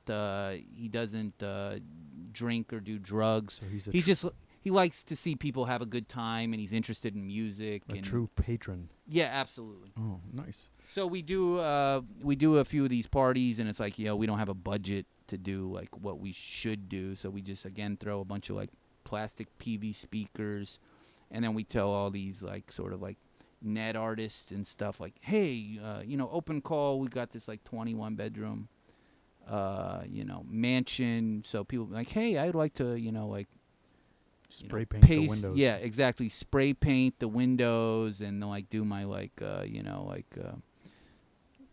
slam poetry, like when I'm on a headstand thing in this one room, and in the other room there's like mimes or whatever, and it's just like, okay, like nobody's really getting paid, or maybe we'll pay you like $50 or whatever, but you can do whatever you want in the room and have fun. And then we did like 3 rooms that had like entertainment. And it was absolutely bananas, and it was also so terrifying and so stupid to do. Yeah. There's no way you would ever do that ever again. Oh, absolutely not. It was so terrifying, and you just have people. I guess you didn't have insurance. I would rather not discuss that. Yes. But it wasn't safe anyway. You cut it, but it was a lot of fun. And then, we got in some trouble with the press, and we essentially like got kicked out of the place on good terms. Yeah. And then from that, at that point, it was like, okay, I did 285 Kent. I did this place, Trip House. which honestly was more about sort of the venues and less, or my luck, and then less about what I was bringing to the table. But at that point, everybody was like, But "Oh, who is this bum?" And but you facilitated it. I don't Sure. think you probably didn't realize it, but you made it happen. I don't know. There's something to say for that. Maybe you didn't. It's not quite curation at this point. Sure. Or I don't know. Maybe I didn't know you, so I don't know what your idea was behind that. And then when you decide to start Bossa Nova, is just you, or you had some sort of. Well, this guy I know is his mother bought the building. Oh, okay. And he's like, "Do you know anybody that would?" There used to be. And how did you meet this guy? Is it just through? Just like he was his mother was into real estate, and I met him when I worked at Trophy Bar. Okay. Neighborhood guy. Yeah, and he's like, my mother bought this building, and there used to be there's like an abandoned bar on the ground floor. He's like, do you know anybody? Because he knew I worked in nightlife or whatever. Yeah. Do you know anybody who would be interested in renting it out? And I was like, yeah, let me take a look. I can ask some people. And we went and we checked it out, and it was like so gorgeous what used to be in there. They had these like beautiful black or like slate tiles up to like probably waist length or something, and it was all mirrored, like the whole place. And it was like the most gorgeous bar. It kind of looked like like if like Gloria Stefan, like she would hang out there before she hit it big. It was like, and there's all these like urban legends about what used to happen there from like guys in the neighborhood. But apparently there's like gambling and like organized crime and bullshit. I don't know if any of that's true, but it definitely looked like really cool and sort of So it was dark, pretty finished already. It was very finished. Unfortunately, we weren't able to keep all the character, or basically none. So that's where the idea of like, oh, this tropical bar is coming from. It used to be called La Mayimba, and then it was Salon de Marlin or something, and it was La Mayimba. Yeah. And Salon de Marlin. But it was gorgeous. It wasn't called Bossa Nova Civic Club. No. So we had to. So I see this place. I'm like, yo, this place is incredible. The rent is super cheap. Your mother will like hook us up, or whatever. And this guy has his mother's willing to put a little bit of money into it. And so I'm like, if we can find some more money, of course we thought we could do it way cheaper than what we ended up being able to do. It's only money. Yeah. And so then we find another guy that has a little more money, and he's willing to invest in it. And so we open it up. My plan was originally to keep the overall aesthetic, to keep as many of the details as possible. In retrospect, it seems like kind of like a whack, kind of hipstery thing to do. Sorry to interrupt, but no problem. Just a question that I have personally is that, like when you're working with an investor, did they have they put in their 2 cents quite a bit, or they're pretty? They trust you, or luckily they were dealing with like projects that were like a lot so this is bigger than this. Okay. So I was able to, I would say, control. Let's say 95%. So it's pretty much your child. Absolutely. Yeah. That's okay. Thanks for doing it. Thank you. And so in the beginning, I remember too. Also, there was a little backyard, and that was pretty great. R.I.P. the backyard. Yeah. But everybody would just hang out back there, though. Nobody would even go inside. Yeah, nobody would go. So, but now they're out front, so I don't know if that's better. Same shit. Yeah, it's worse. Yeah. Yeah. So what used to happen is we would open at 5, and we'd have like a nice little backyard with bleachers. And everybody would sit back there and smoke weed and drink, and then nobody would be inside. There'd be like 60 people outside until we closed the backyard at midnight, and then all of a sudden the bar's packed. Yeah. So the opening DJ, there would maybe be 1 or 2 people that watched them, which was is there pretty tragic. Any chance for the backyard ever? It's possible, but it's unlikely. You're over it. Yeah, I mean the amount of work they essentially have to reopen your case and all this shit. It's You don't want to bring the. yeah, it's you not you worth just the don't want to attention, deal yeah. with the authorities Yeah. under pretty much any circumstances in New York. So what? This is 2012. Yeah. Bossa Nova opens, and people went there. It started a thing. People. I don't know what happened, but everybody would go there for a while. Sure. Yeah. Everybody kind of lived over in that area, and it was cheap, and you kind of knew the bartender. Maybe you get a free drink or two. And Unfortunately, yeah. yeah, well, it helps. Maybe it's not the best business decision short term, but maybe long term. Sure. Yeah. People, it's like a. Yeah. I mean, I recognize the benefit of the buyback or whatever you want to call it. That's what you call it as a bartender. But it became a thing. I don't know, and it's still a thing today. Was there some? It really hasn't changed that much. It's still kind of the same. Like whoever the new, you kind of let whoever seems like a serious person, a promoter, DJ, whatever you want to call them, party thrower. That if they're serious, you kind of let them come in and try it. It seems like, Sure. And if it goes well, you let them come back regularly. And there's some people that are there from the beginning, and then you also have some new people. Sure. Yeah. Along the way, you also had some troubles. Yeah. So the first, A lot of trouble. The first, Still have a lot of trouble. first couple of things, you had to close the backyard. That was kind of the first thing I remember. Sure. Was there other stuff? Well, I mean, so what happened is we first off, like anything in New York City nightlife, every venue is like so illegal. There's so many regulations. Yeah. So any bar, even you go into a bar and it feels so clean and run by yuppies or whatever, or corporate, you're breaking laws in New York City. It's designed that way. So if they don't like you for whatever reason, they have, thousands of regulations at their disposal that they can use to shut you down. Most of the time they don't, but if you're doing something that they don't like for a number of reasons, let's say you're just really loud, or you're selling drugs or sex out of your venue, or there's a lot of fights or a lot of crime, or you're a gay bar in a conservative neighborhood, or a hip-hop bar in a white neighborhood. If somebody wants to shut a business down in New York City, they can. Oh, absolutely. Doesn't matter what. If if you're a shitty person and you don't like a business, you could get it shut down. 1,000%. It's pretty scary. Like it's surprising to me that people can pull through, Yeah. And you've made it past all these hurdles, Yeah, and I mean, we've been extremely lucky. We've worked really hard on it too, but a lot of people that were more skilled and harder workers and smarter than us have not been as lucky. And you'll be all right, I think. Yeah, we'll see. Yeah, but so you had a couple things along, and so we've already been an hour and a half. Oh, really? In case Wow. you have somewhere to go, I don't know. Wow. But so we can get to a few more things before you. I don't know if you have a date or anything, but no. it's Monday.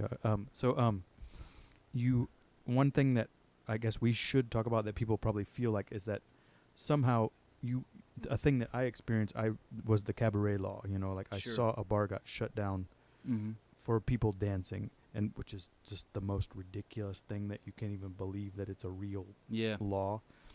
Somehow, you got involved in this battle. Repeal effort.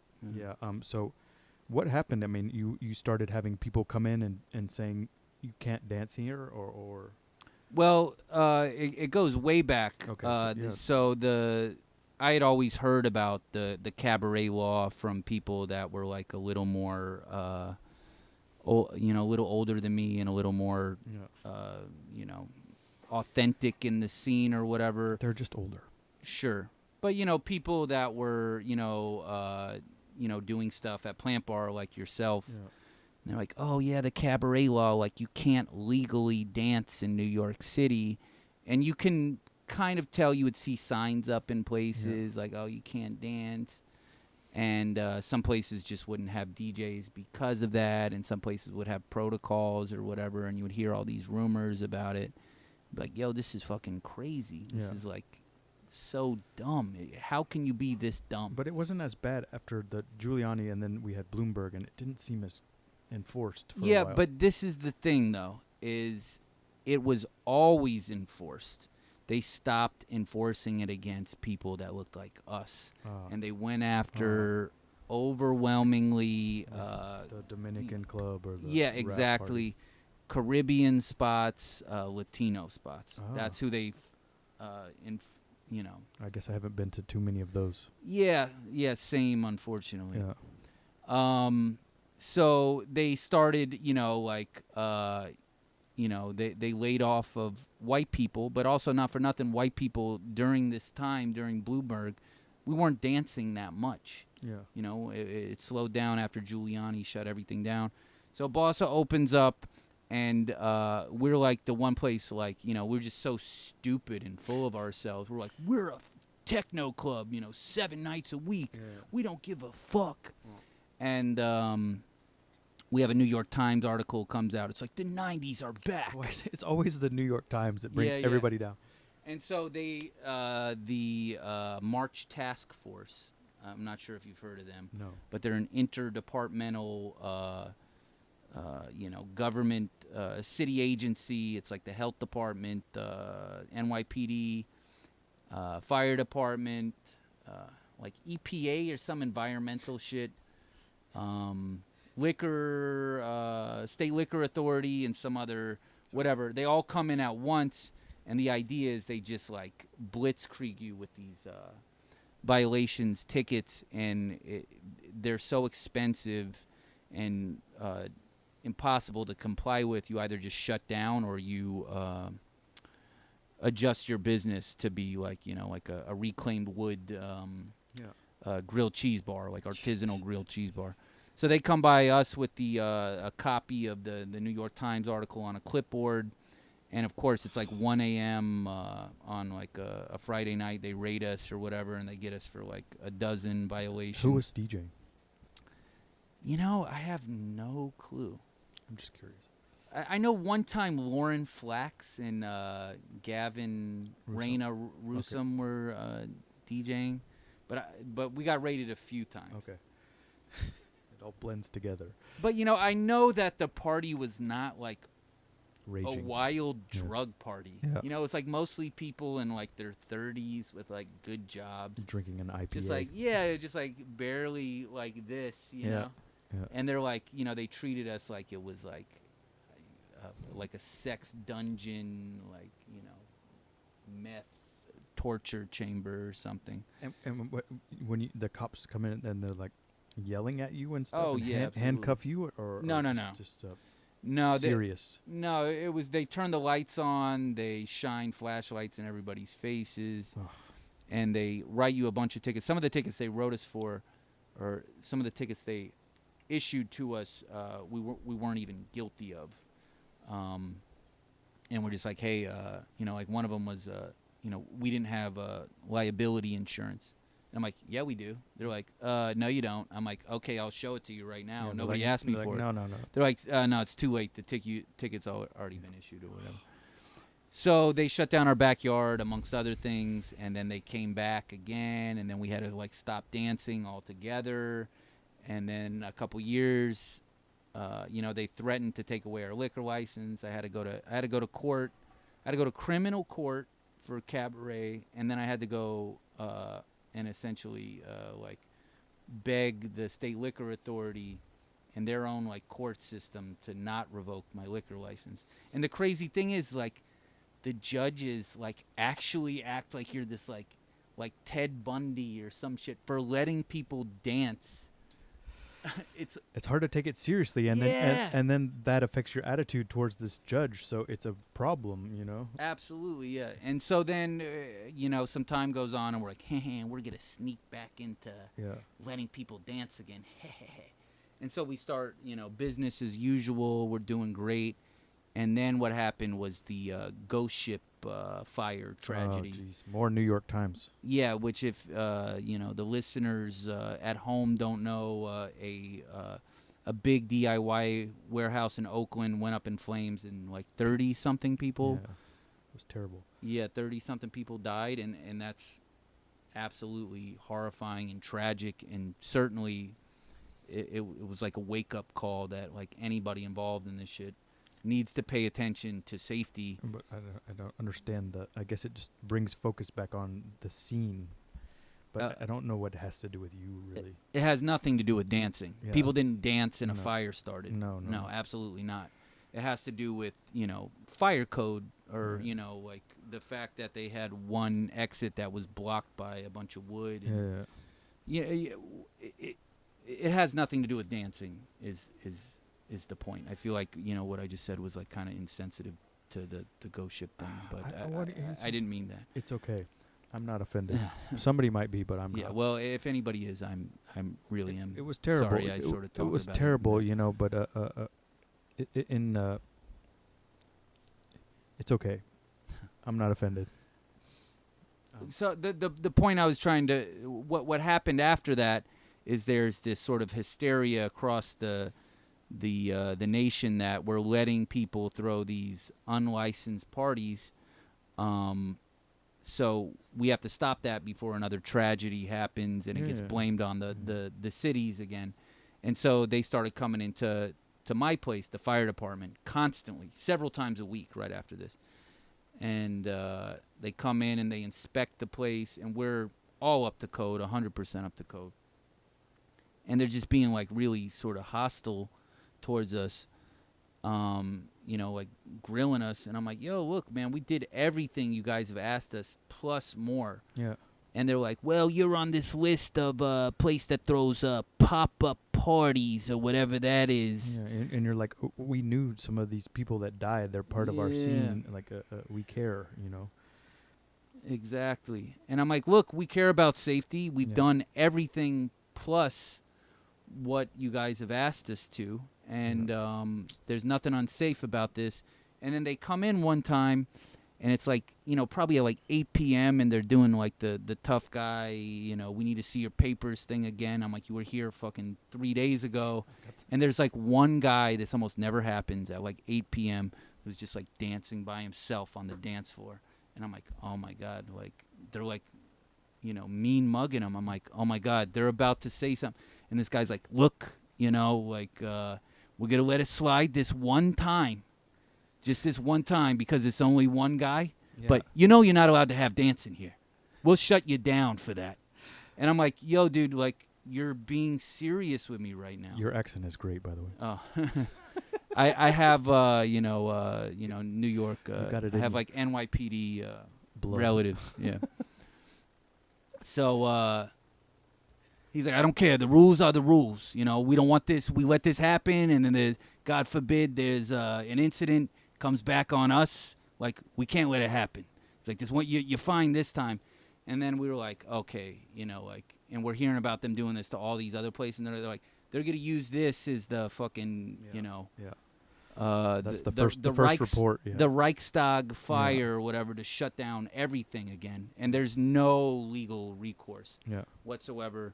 So we started this, what would you call it, like an activist group or whatever, and teamed up with some other people and gave a bunch of speeches, gave like a town hall thing. And for other people that maybe face some sort of similar situation where they're being oppressed, I don't know, it's kind of lame, but what did you do? You started, you got some press, or you went and met people, or what was the plan of action, or what do you think? Well, the big thing was we got some press. I teamed up with some other people that were kind of popular. Frankie DeKaiser Hutchinson, who does Disc Woman, who has like a really big media presence, and Nikki Brown, who was like the head of like Boiler Room North America, and both of them are just, they just super hard, effective workers. And we're like, yeah, fuck it, we're gonna do this. We're gonna save dance music or whatever. And what did you do? Like, how did you do it? You just Yeah, the first thing we did is there was already this town hall thing going on at Market Hotel because everybody's like all, getting shut down. yeah, ruffled up by what's going to happen because of the ghost ship thing. And people are also concerned, like, how do we stop this? What's a sensible solution to this? And we said, there was another group called the New York City Artists Coalition that had like a very broad, what do you call, like, not your campaign, but the policies that they're pushing for. What is that called? I don't. I think we had the same question the other. I don't know. Anyway, they had a lot of We had the same policies they were asking for. Okay. It's a really simple term that I know it's on the tip. We had this exact same word we Really? were looking for in the Legwat one, and I can't remember it again.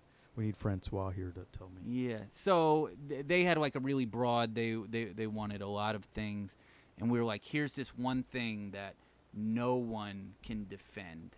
Yeah. That we feel that we could really actually make a difference.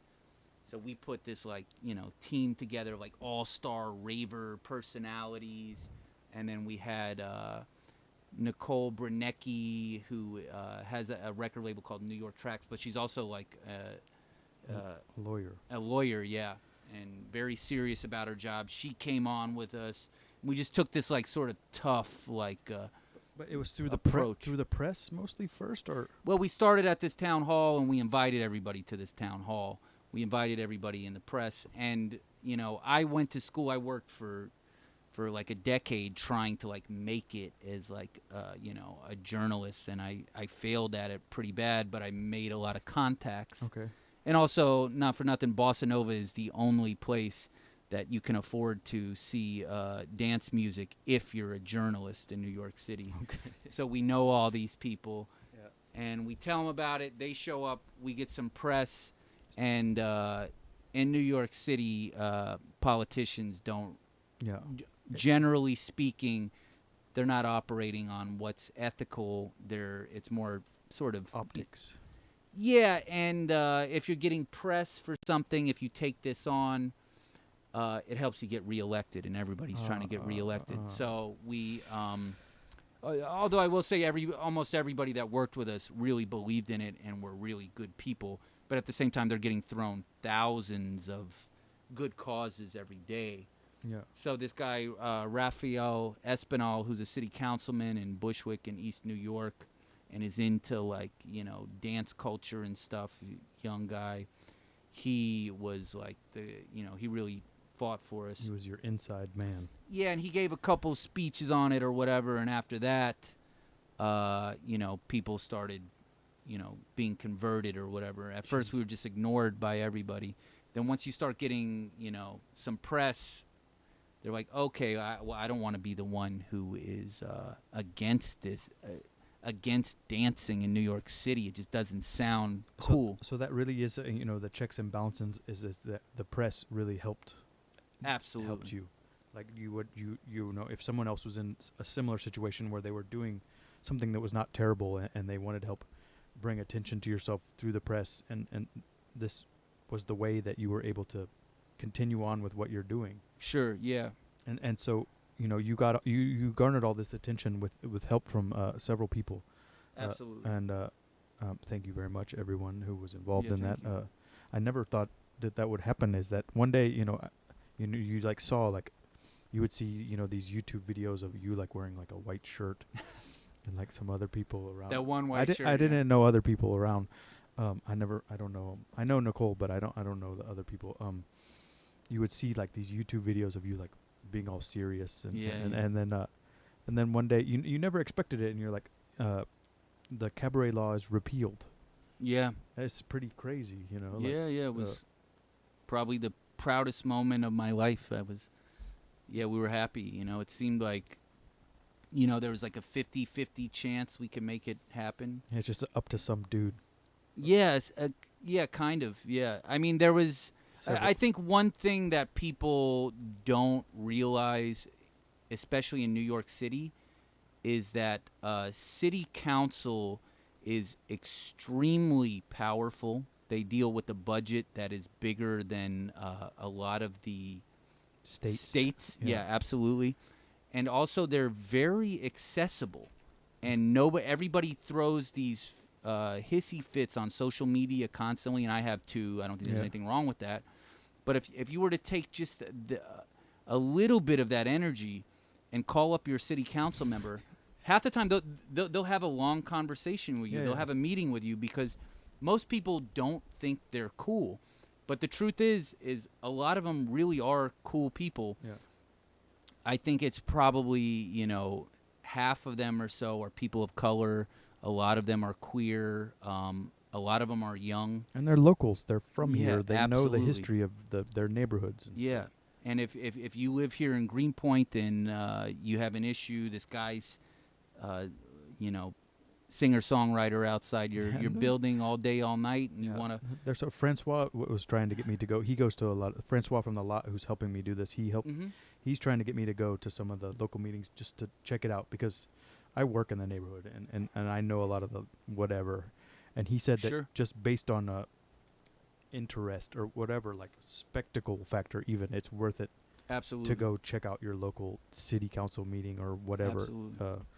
So those of you, go check. It's cool, check it out. I mean, even it's just, if you think about it, something as a lot of you have been to court. Yeah. Just going to court is also pretty interesting, so maybe your local government is not such a bad place after all. Yeah, I agree. I mean, people think that we're sort of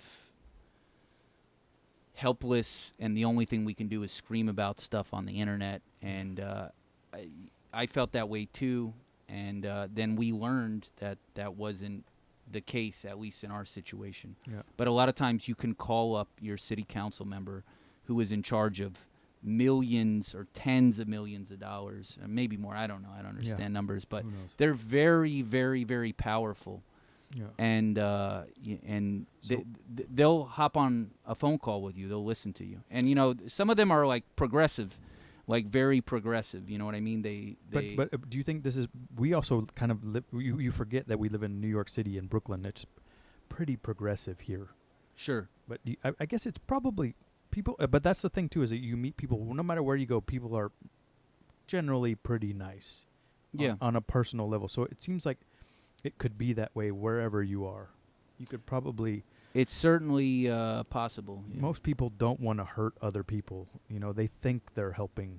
Sure. Maybe, hopefully. Yeah, I mean, so I don't know what the percentage is, but definitely a lot of times I think that's the case. Most people you meet are nice. If someone's grandma, maybe they voted for Trump, they'll make you some cookies and stuff, and you can have a conversation with them at least. Yeah. Maybe they can understand a little more of where you're coming from. Yeah, but like there's a Black Panther that's a member of city council. Like some of these people are pretty cool and they're accessible. But so Raphael was really the catalyst who took it to the next level, and he gave some speeches about it, and really for the most part let sort of the people who were involved in the scene, his constituents sort of guide, the rhetoric or whatever. Yeah. And he was, it was great. It was a press campaign, sort of. It was a political and a press campaign. But that seemed to be where your power came from. Oh, absolutely. And then somehow through this nightlife coalition was created. Is that a part of it, or that was just kind of I mean, that was side note? Certainly connected to it. The fact that it just brought to light that, New York City is in absolute, war with any sort of culture, especially nightlife, I think. I mean, if they would realize how many people will come here to participate in nightlife, it might... Yeah, and you know what? They do realize it. It's like one of these things where they've just gotten away with it for so long, and they didn't want to like really disturb it. But the big thing that happened is we did like a Freedom of Information Act request, and we got the data back about who was getting hit with these cabaret summons. And people like me, I'm clearly, painfully Caucasian. And, probably 60% of the people in my bar, fit into more like a transplant gentrification class or whatever. But we were the exception.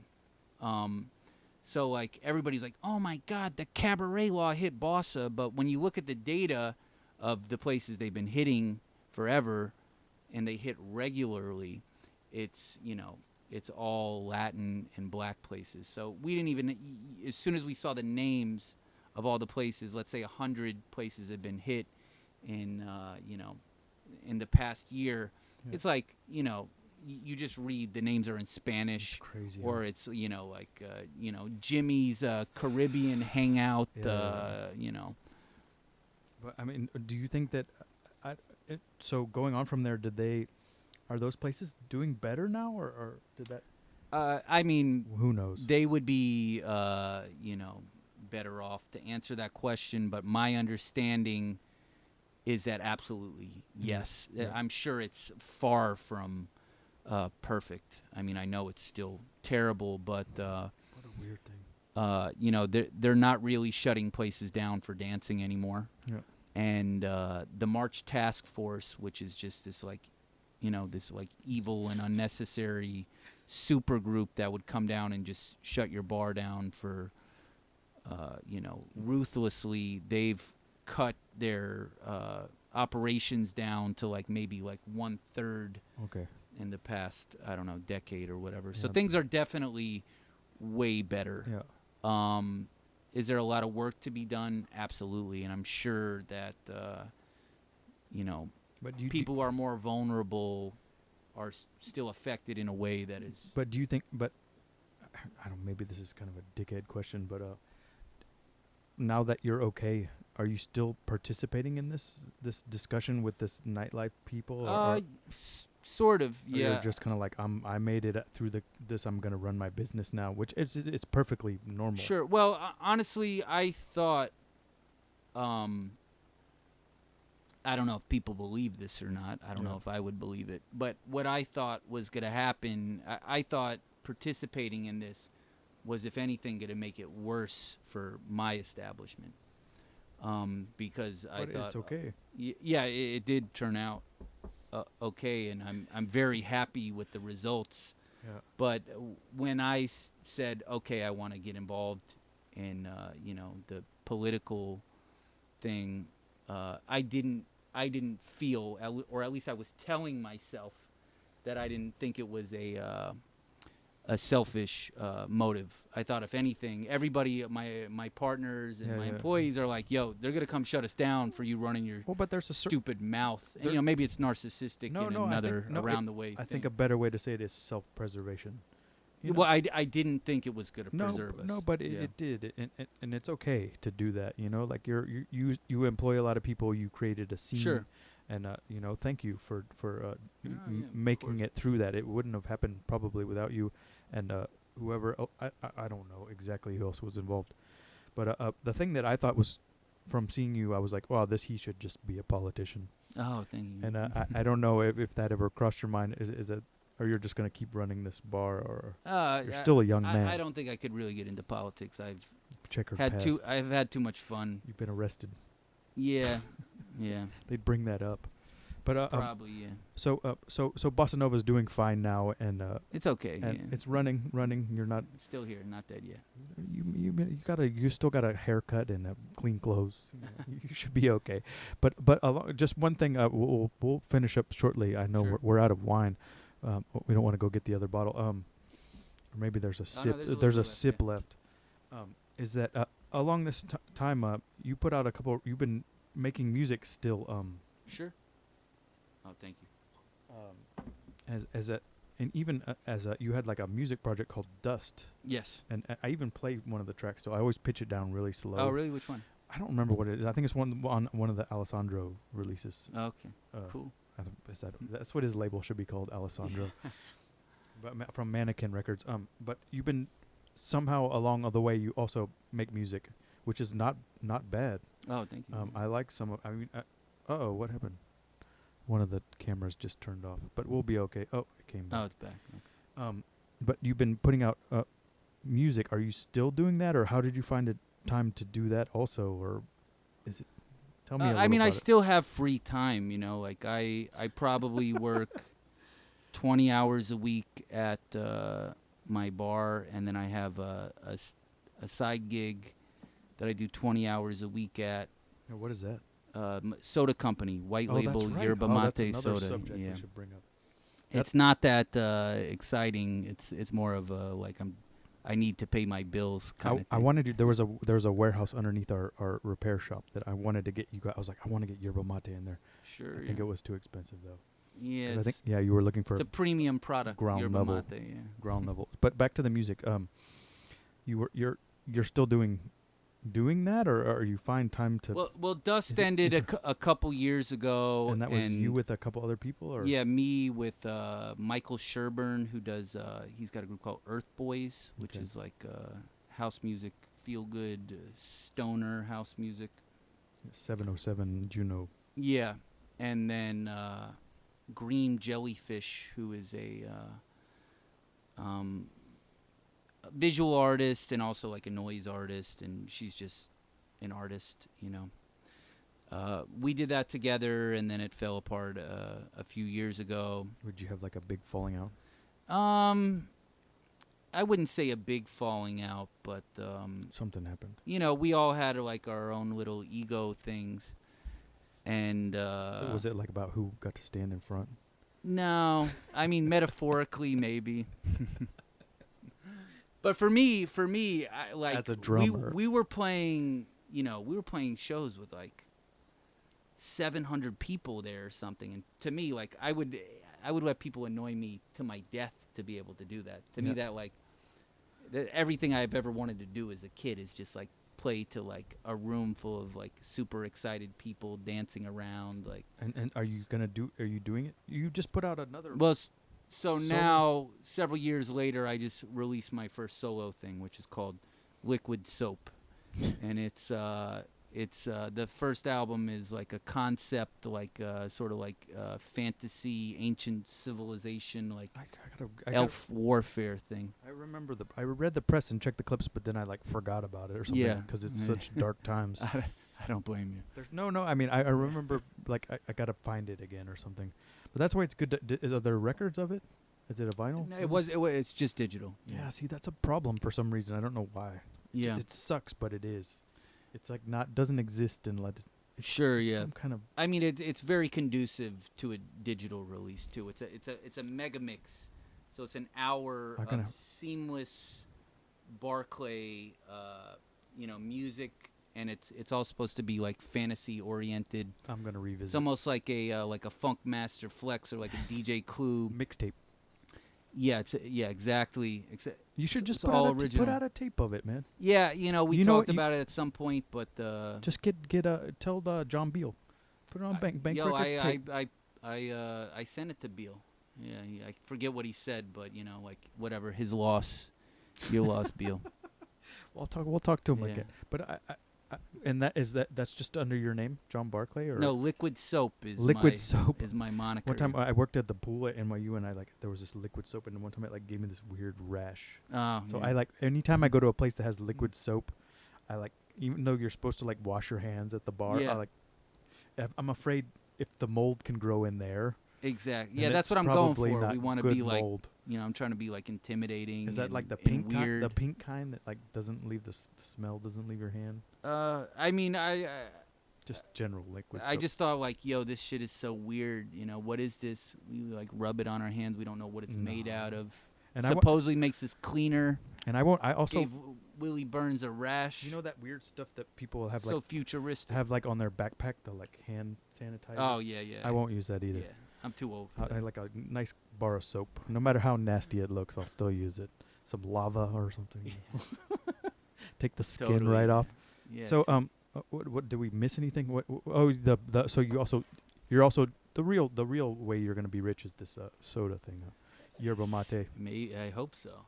It hasn't proven that way so far, but yeah, I have a You got to put more than 20 hours a week into it. I think. I have a soda company. You know, What you're yerba like mate. but you're the American distributor. Is that No, proper? it's your our company. Yeah. Wow, I didn't know that. And so Yeah. where does it made? We keep that secret, Oh, but around here. at the Coca-Cola factory. Yeah, yeah. It's made out of like a really big factory. That's really the only place you can make this stuff. Yeah. But And so you're anybody yerba mate white label, white label yerba mate soda. and is it available all over the place? Or? All over New York City. We just launched in Detroit, and we're supposed to launch in L.A. You got to get Los Angeles, Portland, maybe Yeah, Austin. I mean, it costs a lot of money to launch in each place. well, shipping is expensive, I guess, huh? Yeah, it's all free. And glass bottles. Oh, yeah. What's this? Is there like this is a, I don't know, maybe not interesting question to some people, but is there a better solution than glass bottles? No. I mean, plastic is a lot easier to ship, but is there it's some new kind of plastic really that's bad made for out of? my Not understanding yet. is no. No. You know. So you're just Not that seems. I mean, it's got to add a lot of weight to the. You have to like start your own shipping company or something.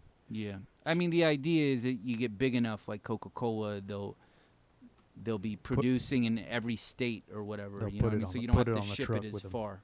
Huh. But right Oh, now so we're that's new, that's the secret is that you have because Coca-Cola they have one in Dallas, they have one in Atlanta, so you have Precisely. local manufacturing. Maybe you know some like beer people that'll like add it to some local breweries you could work with. Yeah, that would be nice. Maybe because you got like I'm sure you've thought about this already, but like Austin has a big brew culture. Maybe Portland does too. Sure. Maybe some of these guys could add soda to their. Yeah, the issue is these factories or co-packers are set up so it doesn't really make sense for them to produce something like under 5,000 cases. Oh, okay. Because it's all setup time. You know, you set up the process with them for a couple weeks, or How really long- several months, and then they spend half the day, batching your soda, and then just a few hours of running it because Yeah. these are like industrial Yeah. plants. And how long is there a shelf life to it? How long is They're it? shelf stable. They're good for at least 2 years. Okay, so you're. Yeah. And then you're doing it in New York City. It doesn't make sense. It's like the most expensive place to. Yeah. Yeah. I mean, we haven't Sorry. completely figured out the economics. I know Yeah. you're tired now. I don't. No. You've thought about these things. I just don't want to give away because there's competitors out there. Yerba mate is actually pretty hard to work with. We found out, so we found some good guys. It's a tea, right? Well, it's not technically a tea. Anything that's technically a tea comes from just one plant, the tea plant, but it's traditionally brewed Like tea. like tea, and it's also caffeinated like tea. So it's a yerba mate is like a South American rainforest holly. And traditionally, it's drank. Yeah, this is my. Yeah, no, you got me into I've like had it with capitalism here. with the copper straw. And so Yeah, the bombilla. Yeah. So traditionally, it's drank down there, and it's brewed like a tea, and it's drank like a tea, Yeah. but it's not technically tea. And then there was a a Cuban company that's still around, although it's moved to I think Miami, called Materva. They were the first, notable yerba mate soda company. So you got beef with them? No, those are the godfathers Okay. there, And then there's Club Mate, which a lot of dance people know, is the German thing. And I thought naively is that you were importing the German kind. oh no. So See, you no. started a new company. We used to import the. Oh, Well, okay. we didn't import it. These hackers would, and I would drive to. See, that's what I thought you were doing. I didn't know you were making it. in Applebee's in Long Island to pick up Club Mate. Sounds about right. Yeah, once a month. And the problem was, we were the only bar in, I think, in this, what is this called? The New World, the Hemisphere. Western In the Hemisphere. Americas Yeah. that sold Club Mate. So people like freaked out, like, oh my God, they have Club Mate, we have to go, you know. And so we would sell a ton of it, but the issue was, it's so expensive to ship it, you know, from Europe. It's just. Well, I mean, if you imagine shipping one record costs $23. Yeah. And I mean, and what is that? That's like 10 records per bottle or something. Exactly. Oh, jeez, crazy. So distribution, it didn't make sense. We tried to like get some conversations going with you know, Club Mate or whatever, and they like couldn't possibly have given less of a fuck about us. And we're like, okay, how much would it cost to make your own? To make our own? And while we're at it, you know, can we sort of, you know, make the ingredients a little better? You know, instead of like, I don't know what they're using, sucralose syrup or whatever, we're using like, you know, organic cane sugar, you know. Sweet. Or whatever. We're like a little more with the times or whatever. And you should just work on that. You should quit all this. I mean, that's what I'm doing mostly now. Or be a politician. Yeah. But let's end it on that, I think. Yeah. Thank you very much, John Barclay, for stopping by. Anyone that is in New York City, stop by the Bossa Nova Civic Club. Have a white label mate. Please. What do you recommend they mix it with? Just straight or with a? I mean, if you like alcohol, you know, whatever your favorite spirit is. It's a soda, so it's like a ginger ale. You can mix it with vodka, tequila, whiskey. What's your favorite? I like it with mezcal. But mezcal. That's because I like mezcal. Yeah, you know? right. I know that's like sort of a trendy. Yeah, trendy it's like that thing. natural but orange wine. Yeah, it tastes good. I Orange like wine tastes good too. Though, I like it too. You know, that's why it's popular. Exactly. Or they can check out your sort of new album called Liquid Soap on Bandcamp. Well, my moniker is Liquid Soap. It's on 2MR Records. Yeah, the release is called. Why won't they put out a record? What a bunch of jerks. Yeah, they. I think they just. I think it's just me. Time. I think it's just me. They don't want to put out a record for, but No, they do put out records. They should put it out. But it's also strange times. Record sales are definitely down. So sure. Maybe they can put like a best of, like a sure, yeah, sampler, and buy soda or something. I don't know what else to say. Yeah. Did I miss Why the hell not? Did I miss anything? Do you need any? Do you have any? No, that's it. That's more than enough. All right. Thank you very much. Thanks. See you guys all next time. Thank you.